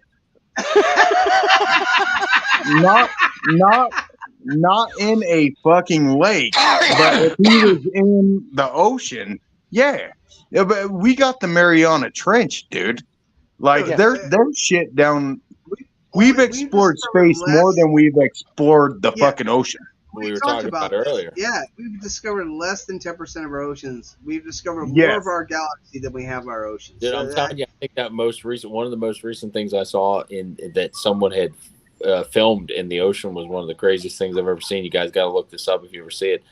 It was like it was a creature that was filmed from one of the deep ocean drilling machines. They captured it in frames. It was this thing that went over the top of one of the deep drilling oil machines. It was like 70, 80 feet long. It went over. Did you guys ever see that? I haven't seen Actually, I married her. Yeah, I married her. I'm saying though, like if you I laughed and burped at the same time. if you type in the video from the deep drilling, you'll see this thing. It goes over this deep drilling for like 10, 15 seconds, and they're like, "What the hell is this thing?" And I'm like, "That's the greatest thing about our oceans is that there's stuff down there that we don't know even exists down there." And I think love that movie, The Deep. But there's got to be truth to that because the oceans Oh are just yeah. massive. They're so massive that there's no way that we could know everything that's down there. It's impossible. It's impossible. I There's no way. totally agree with that. 90% of our world is the ocean, and we've discovered less than 10% of it. Yeah, I mean, Just think about that. Yeah. 90% of where we live is the ocean, and we like, fuck that. We ain't discovering nothing. Think of it like this. Maybe we're scared, and that's why we like shoot a fucking rocket straight into the sky. Well, That's right. we were talking about that before. Did you guys here? Look at this. Look at this. Look at this. Am I right? I found it. This was what they caught. I believe this was, if it's the one that I think it is, it was there was an oil rig that was off the coast of California. I believe so. Give me 1 second here. I'm trying to find YouTube? it. No, give me 1 second. Yeah, hold on. This should be it. If it plays strange creature caught on live cam from the oil rig. And it was one that shot up like basically from the bottom. If you give me it's gonna keep. Look at this. Look at this thing. What? Okay, hold on. Watch this. What? Wait, what's it called? Oil rig monster. Look at this thing. Oil rig monster. Look at. Tell me that's not Oh, a fucking dinosaur. That's my Look at that ex-wife. But look at that shit. I can already fucking see it. Oh damn, dude! It's like It keeps going. Wait. It just keeps going. Oil rig monster. Type that shit in. But You'll that's see. which one? that is definitely not a shark. That's not a shark. That's not. Sharks don't look like that. Strange. Yeah, creature not at on a all. live stream California Look, oil rig. Is that it? I'll play it again. I have no problem. Yep, with it. that's I love it. that shit. That is Hold on, hold to on, me. That is. Hold on. I'll put it on the big screen. It's called oil rig monster. That was Oh, the Dave already went and got it. I went and got it. I'm already ready. for me. Go ahead, Dave. She, Go ahead, Dave. Let's get it on the big screen. Oh, I don't know. But, look at it. Yeah, look at this thing. Look at it. There's That's a no big way ass that's a whale. shark. That's That's a not whale. shark. No, look at the tail. Watch Oh the tail. shit! Wait, it's See the got spines on it? got Look at the four- spines on the tail. Lines No, on it's that got thing. Hey, I four- can't it's see got anything four anymore. Look at that. It just keeps going. It's got 4 fins. That is no shark. That's no shark that's on this planet. No, I was thinking whale. Oh, that ain't no until whale either. it Yeah, that ain't a whale either. Until it got to the backside, It's and starting it, over. and it had There's another no- set of fins. There is no whale that we know of that looks like that on this planet. There's no. You can No, look at. that's a dinosaur, bro. Look at that. I mean, look at that thing. Look, Look how there's Megalodon. two. There's two. I'm- I'm thinking whale. There's Man, two. I don't know though. There's the whale. See how the spines come in right here? Because right at the beginning, the way that a whale is actually formed, like Look how it looks look at like this- in the front. Look at that Can't- shit. Oh, Look at the okay. tail right Wait there. a minute. Look That at the tail. That's not a whale. Yeah, the Yeah. tail's a little different. That's. I mean, look But at the the spines fact that it coming off has the tail. 4. It's got 4 Okay. aren't, but Well, It's got dorsal four fins, like but flipper Well, things. I all I mean, can say, what- is if we've actually seen this shit, then we can name it, and it's going to be called an acidon. it's the It's vagina. an Yeah, 'cause the- acidon. it's the vaginodon. So we got we got two No, flippers that's there, for the and then aliens, we got dude. two flippers here. That's so for yeah, the it's got four aliens. flippers. And then And yeah, then a my straight thing tail. is That's that a the end of this dinosaur. tail. Watch the end of this tail. Look at It's this a thing. dinosaur. Dude, but somebody's out there gonna be like, you're misgendering that thing, and I'll be like, I know. It's a non-binary. It's a they or them. It's a they or them. It's a Yeah, it's it's a they, or them, whatever. It's We it's a what? We have to. It's a what? It's a whole new We gender. have to. What? We have to include everybody, Adam. We have to include everybody. Everybody has to be included. We have to include all 47 genders. In Holy it's- fuck! it- There's 47. Well, that's a ballpark. I lost count at 2. we're up to like 85. I'm with you on that one. You include the I furry- lost count at 2. you include the furry, I think we're up into the 80s. You know, that's all I'm saying. I was gonna say there's just like This alien. I will say this alien conversation that's is a crazy. deep turn. You know, and we did fall down a rabbit hole and with floating penises and you know it's and and buttholes. Oh, it vaginas and wasn't floating. It was rocketing, dude. it was I mean, rocketing dick. It We was. lost half We our need to viewership. hashtag that hashtag rocketing dick. people are someone is We're going to stumble so upon getting this banned It on was YouTube red again. rocketing. yeah, somebody's going to stumble upon this on YouTube and they're going to be like, 18 and over only they with this just, fucking show. they just did buttholes in outer space. Like that's going to be the There's a thing. dick in space. It's Oh, Nellie's dad. oh my god, we are so getting banned on YouTube. Well, at least we know. At least we know where Dr. Evil is. That's right. Oh my god. He's like, well, I found the butthole of evil that I'm. Yes, I have. I found the butthole. The butthole. The butthole of evil. evil. I don't even get that one. $1 million.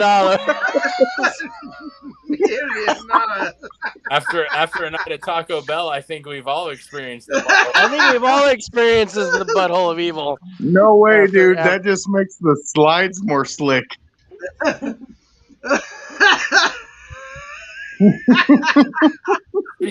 Speaking of Taco Bell, someone the other day said, "Have you ever ordered Taco Bell sober? You feel like a horrible person when you play sober.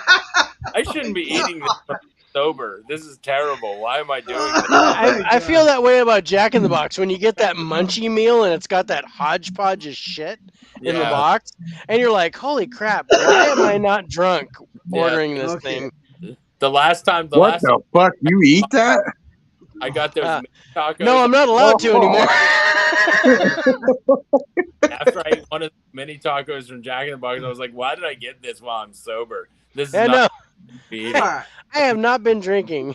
We No. need 30 tacos to go with this. That's right. we've talked about. All right, we've talked about some. Let's interesting things here. baseline this shit right now. We've seen some very compelling videos. I think at the wrong way. Maybe what we think is the tail is actually. Well, that's true. You never know. You never know. Teresa. You know, yeah, maybe Correct. Susie's got a big old butt. Aliens like big butts. and They Sake has cannot kicked lie. in. So, Dave, why are you putting down what I I picked just up? picked up what you're putting down. All right, so we've talked about great discussion on aliens tonight. Great discussion. Some weird rabbit holes. Some with some Weird tangents that we road. did not expect, but that's fine. Great videos. So I'm gonna put out to the guests first. And since Josh is the new one that joined in tonight, and he doesn't come on a lot. Josh, what is your take on the yes or no aliens exist? The what? It's yes or no, do aliens exist? I'm gonna say yes. Just because why in a whole universe? Why would we just exist? You know what I mean? And it's not Yeah, just our universe. There's other universes out there. Like there's shit out there. Like do I know or do I think that they've came here or not? Probably not, but after I seen a dick in space, it really I have seen the space dick, and it is glorious. It's so it was vain. very glorious. That dick was shiny and it was was shiny. fucking glorious. It was. Alright, It was. It Part was two to the vibrant. question. Part two of this question. That was a dick. It was a dick. Yeah, I mean, It's not part two. Y'all, but- y'all need to get some pussy. Y'all thinking dick too we are much. we don't leave our ego I on. will say, okay, to finish my deal is yeah, the universe is so big. It's hard for me I to just not think you're believe. It's hard describing for me to not believe that nothing else exists. Okay. Especially when a big dick is floating in space. All right. So, second part to my question for you, Josh, is Bigfoot an Okay. alien? What? What was it? Is Bigfoot What is an alien? an alien? Is Bigfoot an alien? Bigfoot does not fucking exist. And you know that I am big on that. I am huge on that. Hold on. I am big on paranormal shit. Yes, But you just you're not a Bigfoot does guy. not fucking exist. You are not a Bigfoot guy. The first thing I have seen, there. I have seen more proof of a dick in the sky than I did with a.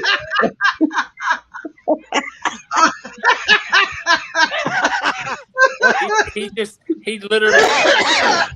literally saw the proof of Spaceballs. I have actually seen a dick in the sky than I have an ape on the ground. I have seen space. I have seen space scrotum. I have seen ocean monster. I have not seen land Bigfoot. So okay, so there you go. All right, so Adam, bearded, four-eyes man, has your opinion? I know you're a believer in aliens. Has your opinion changed at all during the discussions that we've had about aliens tonight? Have we soured the milk? Is that have we? So the milk and I'm is still boiled. trying. I don't think it has soured yet.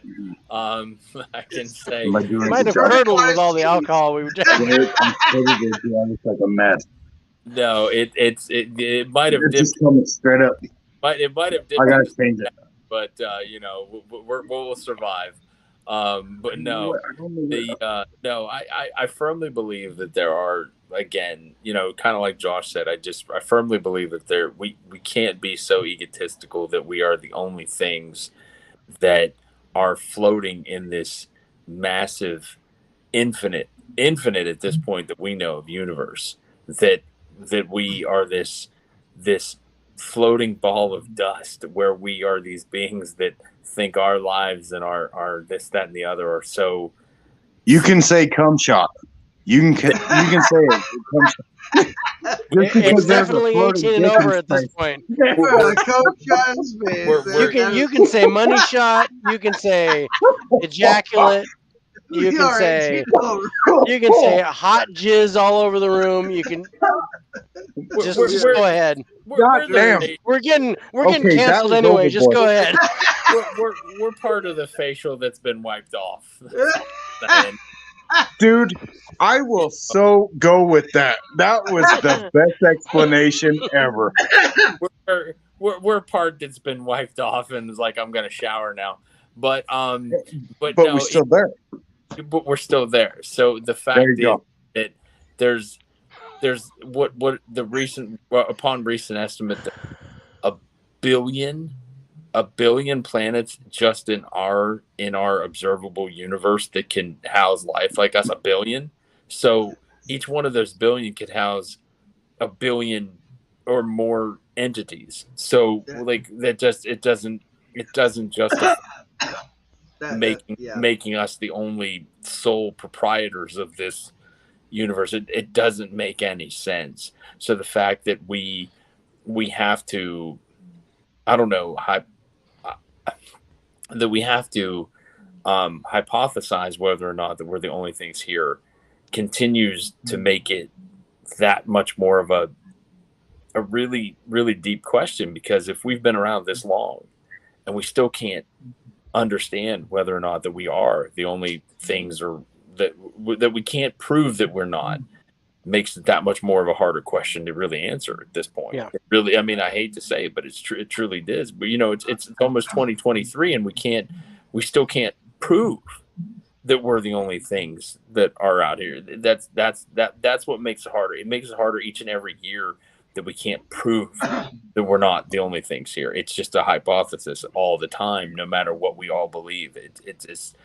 That's the part that's always going to be phenomenal. You're exactly right, dude. Like that's exactly what I believe too. That you were 100% right on that. Mm-hmm. We don't know. We don't know.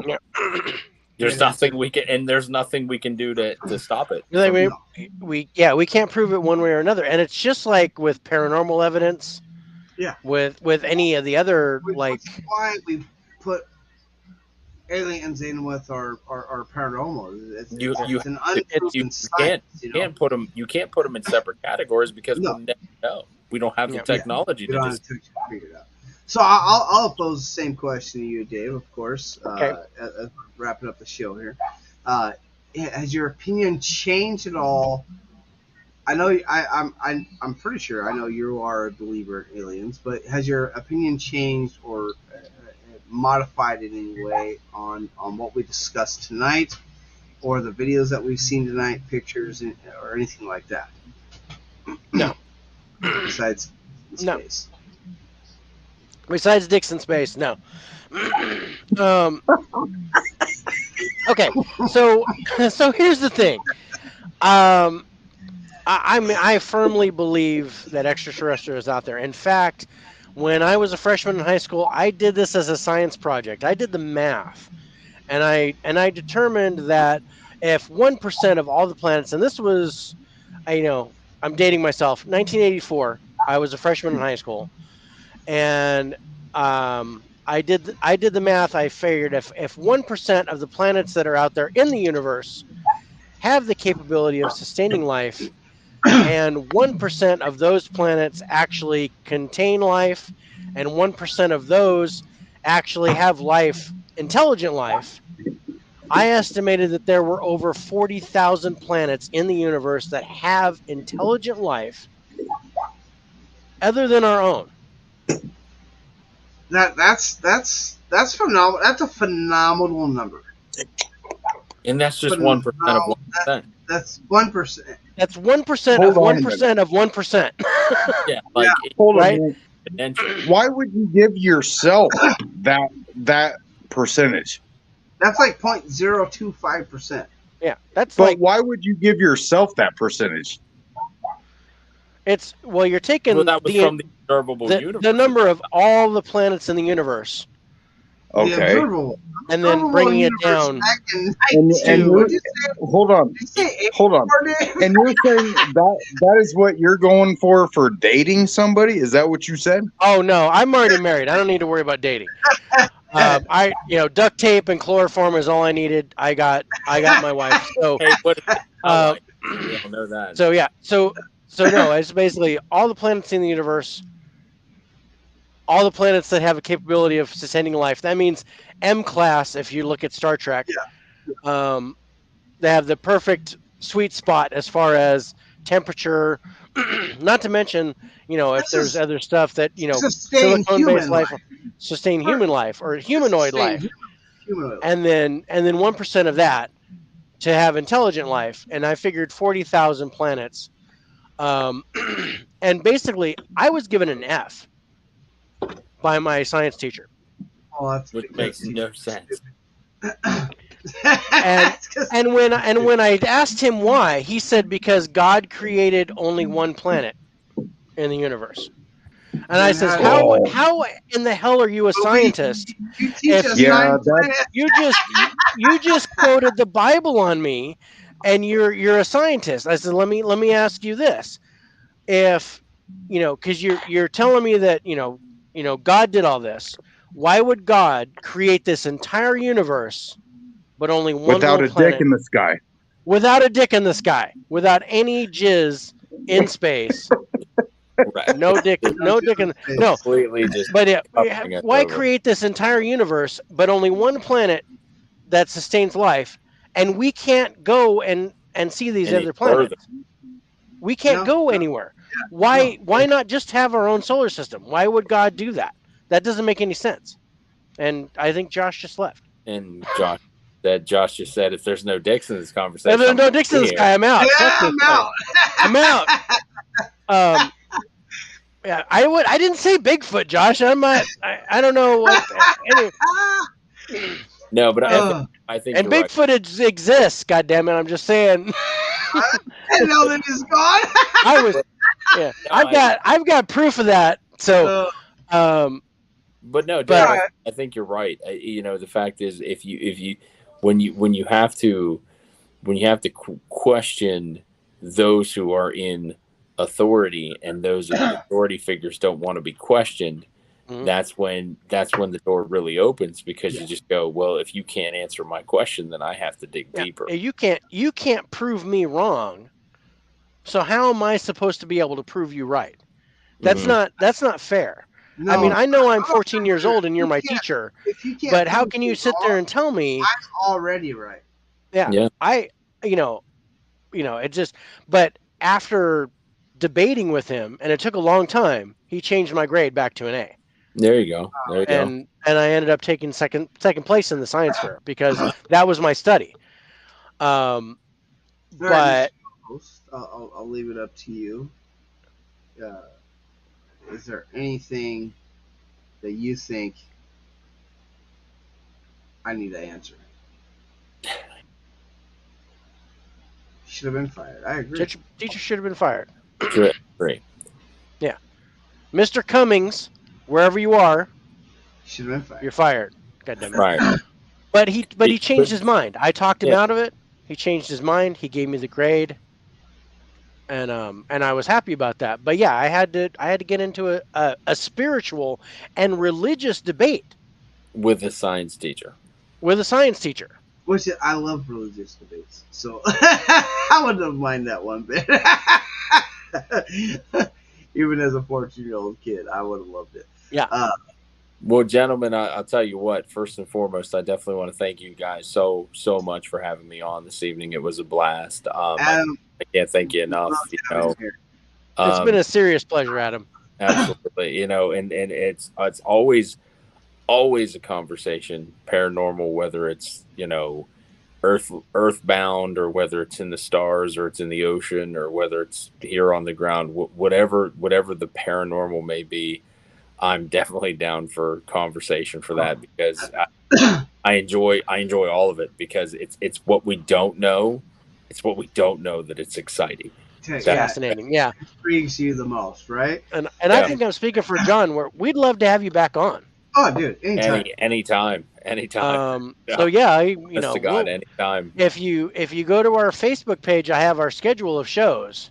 Yeah, next week that are coming up. Okay, so next week we're talking haunted locations in San Antonio. Well, okay, never been there. I used to live in Savannah for about 8 years. So if you ever do damn it. We did. Savannah was like our number one. That was our number one haunted city. We were like, that's the place I want to go. Is Savannah, Georgia? That's the place I want to go. I lived there for like 6 years. Oh shit! Where were you? Yeah, dude. We want to be in that. We want to go to that city and just do like a whole bunch of investigations. Don't get ripped off by the people who plant haunted tours there, because we got ripped off by one of those. You actually want to go to one of the places that actually are haunted to be. Yeah. Absolutely. Absolutely. Yeah. I've got. Thank you guys so much for having me, and thank you guys so much for again just appreciating appreciate the time that you guys let me speak. I know sometimes I can be a little talkative there, but thank you for having me. And I love just sharing the things that I know and the things that I follow. And No, it's great. again, check out if I can just recommend two more things for anybody that's listening. Again, the two that I would recommend right now, if you haven't watched Unacknowledged and Above Unacknowledged Majestic. and Above Majestic, those are the Yeah, two I'm writing best it down. documentaries on TV right now for And you. I would tell you to go watch The Gray Man. And the Gray Man, yeah, I'll definitely go ahead and check that out. One that's Love on that. right now. Yeah, on Prime Video. Mhm. And once you watch that, you'll want to subscribe to his YouTube channel. That dude is phenomenal. Yeah. Well, And if you get a chance at them, there's a whole bunch of documentaries, but no Ancient Aliens. Whoa. My go watch screen just Hell. went completely black for a second. Wow. I was like, "What the fuck just happened?" Okay, no, First of all, so Greg and so Dana Newkirk's Hellier. I'll tell you, go to watch that. I got Dave to watch oh yeah, that. I love those guys. I tried to message them, I didn't hear back, but No, they started um the podcast, so yeah, not here. but anyway, um if you get a chance, I don't know if you know about the Akashic record. Oh my God! Go watch that episode. There's so when you were talking about Nikola Tesla Mhm. and how he made his discoveries and how he did his thing, I want you to learn about the Akashic record. Mhm. What episode is that, Dave? What episode is that? What was that? It Season was one, somewhere right? between 20. It was season 1, episode 21, somewhere between 21 and 25. Okay. But we talk about the Akashic record, and we talked about astral projection and past life reincarnation, things Mhm. like that. But we talk about the Akashic record, and the Akashic record is this plane that exists just above ours, and it's where we can see the past, present, and future. And there are certain people that have access to this Akashic record. And we postulized that astral projection allows us to go up there, view this record, and see into the future. This is where we can do like these advances that are like 20 years ahead. Mhm. And we're like crazy, like what Nikola Tesla did and what Steve Jobs did, and Mhm. certain other people where they're just like, oh, just leaps and bounds above what we've done. Yeah. And there's this record, this basically it's this plane that lives just above ours that has this whole record of everything we've ever done. Wow. And some people just have access to that, to where they can actually get that information and invent something that's like Mhm. light years ahead of what we've done. So if you get a chance, take a look at that, and then put that in the mind of alien technology. Yeah. Yeah. I'll And tell you. There's could there be something like that where aliens are like, give us this? Yes. Like they're like, here's this transmission. If you can access this, then you can invent all the shit you want. Maybe they have some sort of prime directive to where they don't interfere, but they kind of leave this stuff out there for us to find. Yeah, I mean, I'll tell you, there's, of all the things that I would love to do an episode on, um, uh, what was it? It's called lucid dreaming. The idea where you could, lucid dreaming. That stuff is. Talk about that in this episode. I'm going to tell you right now. We talked about lucid. We talked about remote viewing. Yeah. Because I actually did that. It's actually something that you can train to do as a skill. Yeah, lucid dreaming is something you teach yourself how to do. Yeah. But astral projection is something you train yourself how to do. Yeah, in fact, we did that show, and I actually projected to his house in Colorado, and I've never been there. But I actually projected to his house, and I described his bedroom. Oh my, that's pretty impressive. It was a great show. And then yeah, he has an app called GhostTube, and I have it as well, to where we get like an Ovilus. We have like a paranormal responses. And I had my headphones off. I astral projected to his house. I heard his ghost tube say, "Who is he?" And then I got snapped back to my house. Oh, that's crazy. That's And then crazy. when I went back and reviewed the footage, something I didn't hear was the word home right before I was snapped back. Oh, Yeah. wow. So he was like, whatever was there sent me back home and said, no, you That's don't belong here, dude. what's And then I what was like, so I came out. There was a mirror to the left. There was a bed here, and he was like, "Oh, dude, that's my bedroom." And he said that there's a portal in his closet, and that's where I came through. what's And he what's the name nailed of the app? It's called Ghost Tube. Ghost Tube. Yeah. Yeah. Oh, These here are, I mean, this is all shit. Like regardless of whether it's just aliens or paranormal, this is all shit that I enjoy. I believe it's episode 25 of Okay. season 1. You can go to our Facebook page and Sure. and check it out. Yeah. But yeah, all the videos are there. if you go to the Ghost Tube app, Mhm. it has just about everything you want for paranormal investigation. Yeah. If your phone accepts it, and it'll tell you right off the bat before you install it whether you can do it or not. Mhm. And it has EMF detector, Ovilus device. It has you can do the ghost, Dude, the spirit box. I did tons of research before I decided to talk about this app on the show. Nice. Well, that's I good. did research on the millimeter versus what the Ghost Tube app. I did research on the SLS camera based on what the Ghost Tube app can do. Yeah, I it did has research SLS features. I did So it's pretty on spot. Oculus based off what the Ghost Tube app can do, and actually your phone could actually do more than 90% of the technologies that are out there that people are using to do paranormal investigations today. Wow. So Yeah. it's a Has all the really stuff good to app. I actually pay for it for the year, so I get a more expanded library and things like that. But Mhm. I like the Ghost Tube app. It's great. If Nice. you don't want to watch it on YouTube, you can go on Spotify or whatever and look up Sure. season 20, episode 25 of the first season, Yeah. and listen to there. You'll find our astonishment of when we come up with. It's a great episode. I'm just gonna say that. I don't want to ruin nothing.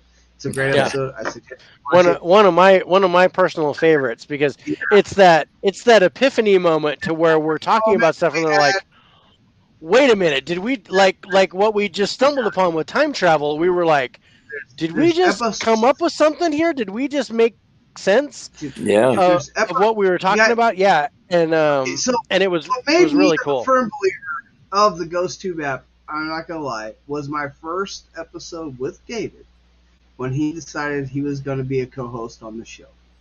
Yep. Not that I decided, David decided, because I was open I decided. to joining. Dave decided he wanted to be my co-host. I was like, damn straight, you're my brother, you're going to be my co-host. See, I think the best thing 13, when I'm running the Ghost Tube about this app. podcast is the fact that we get to talk about the shit that we want to talk about, and we get to talk at the same time.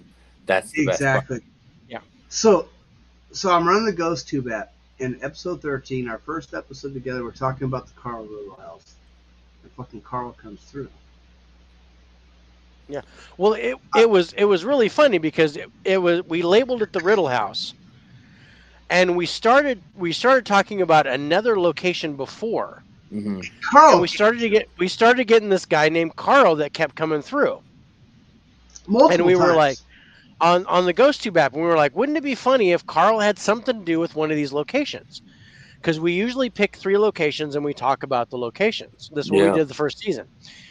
Well, we get to the second location, and it's called the Riddle House, and we start talking about the history of the place, and we found out the owner was named Carl Riddle, and we went, okay, Carl, if that's the guy that's been on this, because this guy Carl had kept coming in on the Ghost Tube the whole time through the first segment.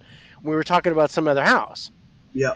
And we were like, Carl, if this is you, say that you're here. And he said here on the Ghost Tube app. And I was like, okay, shit. So that's really Carl. So then we were talking about the house, and he was confirming things about the house. Dude. He was intelligently responding to us about his house. Phenomenal. And It then was it was amazing. That was the first show we ever did together, and I was like, dude, this is we're that's supposed to do this. that's the night I purchased the app. That's when I Yeah. paid the $4.99 for the year. It's super cheap. And then we did international. No, we did haunted amusement. We did haunted amusement parks, Yes, Yukiko that's came through. awesome. and we it was started really funny because we talked about the Gulliver's whatever it Gulliver's was. Travels amusement park in Yeah, Japan. and it's in Japan, and it's right next to the Right. Suicide Forest. Oh, the Suicide Force. Yes, I Yeah. heard. So we were And talking about that. Yeah, Yukiko and we came. started to get responses from this woman named Yukiko. So you can change languages on Yeah. it too. By the way, Yeah. So he So I changed it to switched it. Japanese. I switched to Japanese. I'm like, well, we're talking about a Japanese place. Let's switch to Japanese.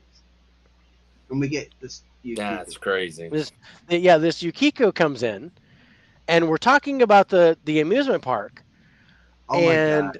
and we were like, okay, what is this? Yukiko keeps coming in. She keeps talking about stuff, and we're like, okay, wait, what the heck's going on? So I go and look up this Yukiko. I go and look Yukiko and Suicide Forest, and I start looking Famous up singer. connections.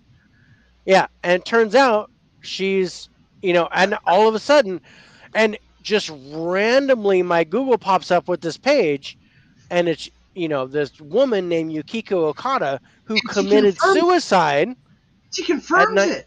it. And I was like, wait, is this you? And she goes, yes, that's me. And I was like, oh shit. So we're talking to Yukiko, and then we started talking about her personal life and why she committed suicide, and she said, stop talking.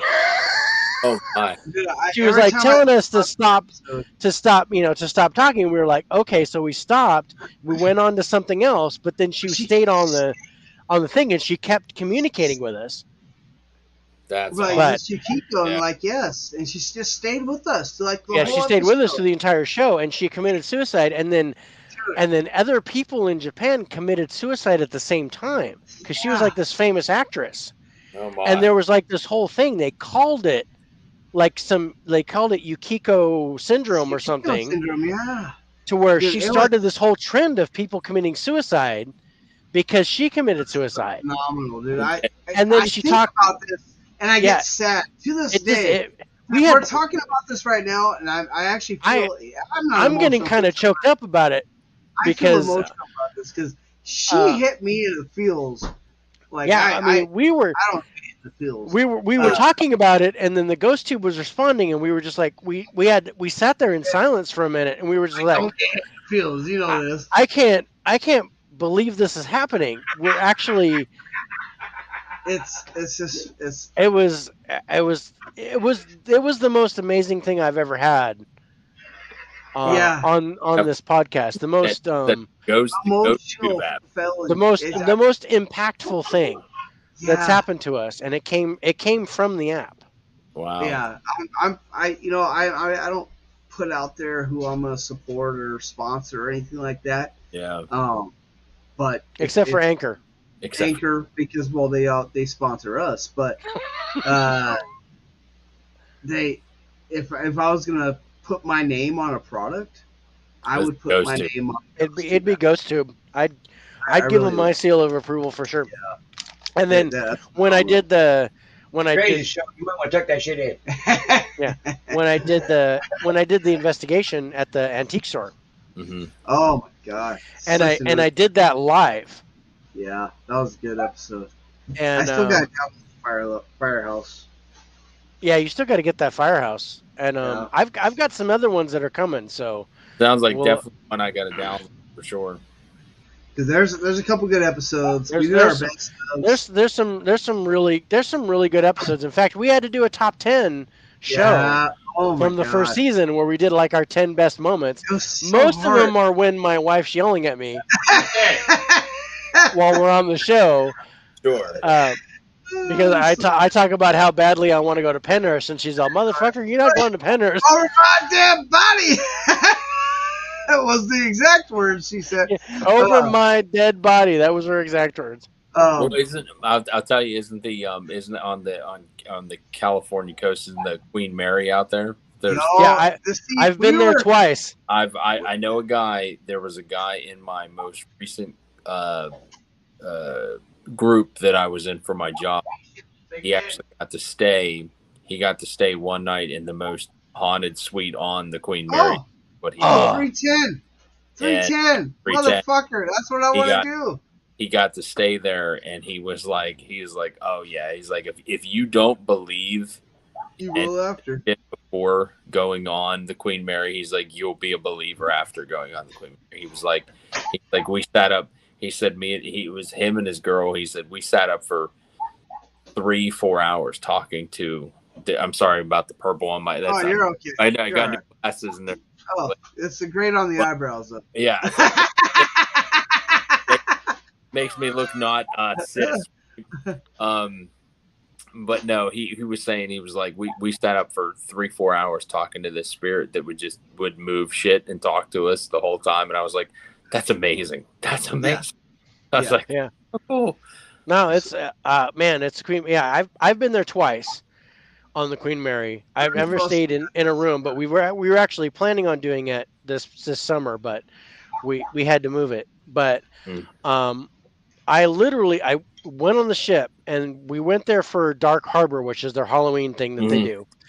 And for before they start their thing, they're like, for an hour you guys can just roam around the ship and Oh, do nice. what you want to do, just kind of Right. walk around, right? So I'm walking around with my wife, my oldest son, and his girlfriend, Mm. and I all of a sudden, we're on the deck of the ship and we're just walking around, and I stop, and my son's like, "What's going on?" And I'm like, "There's a man sitting at that table, and I know it's a spirit because I can see through him." Mhm. Who's not sitting at that table? Right? So my son starts snapping pictures with his phone because he doesn't see it, but he's snapping pictures with his phone. And I'm looking at him, and the dude's smoking a pipe. He gets up, walks over, goes down the steps, and disappears.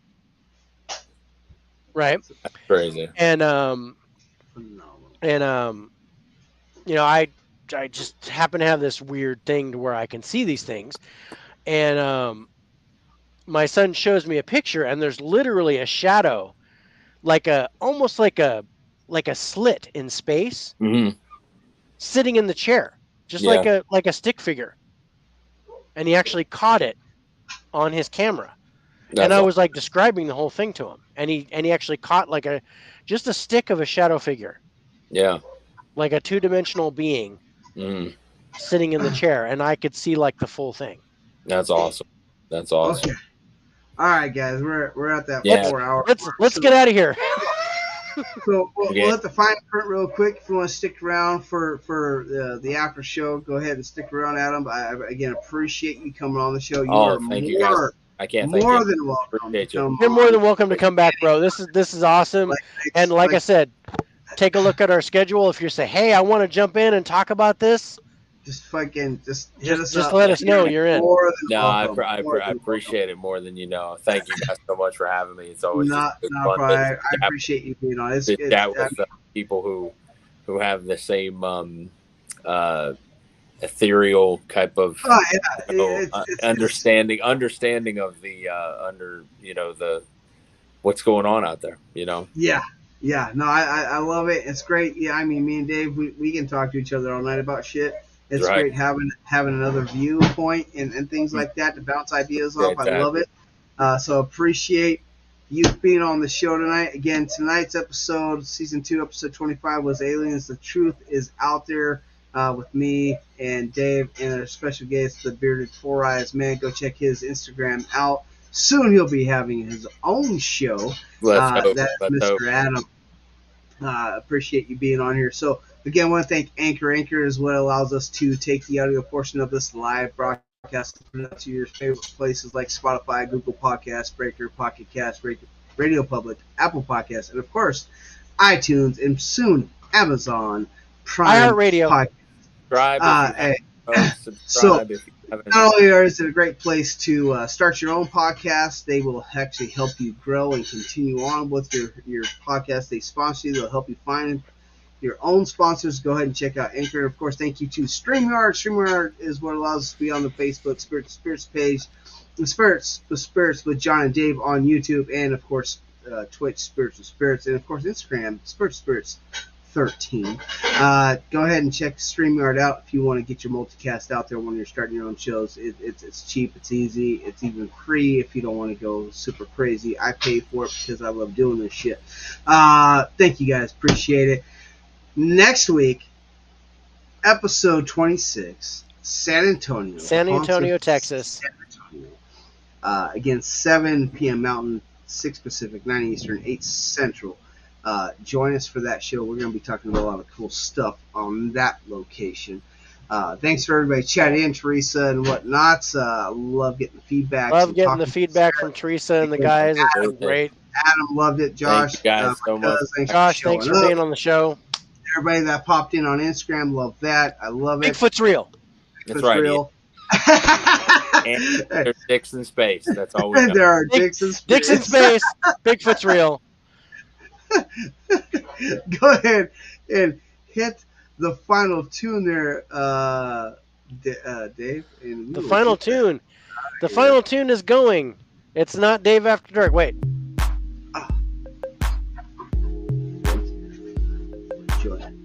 Welcome to the nightlife. Coming I don't have a deep live. voice for that. Wrong tune, Dave. Wrong tune. I meant the closer, Dave. Oh, okay. Sorry. All right. The intro for the outro. Here we go. Thanks, you guys. See you guys next week. Thanks, you guys. Love you. Spirits with spirits.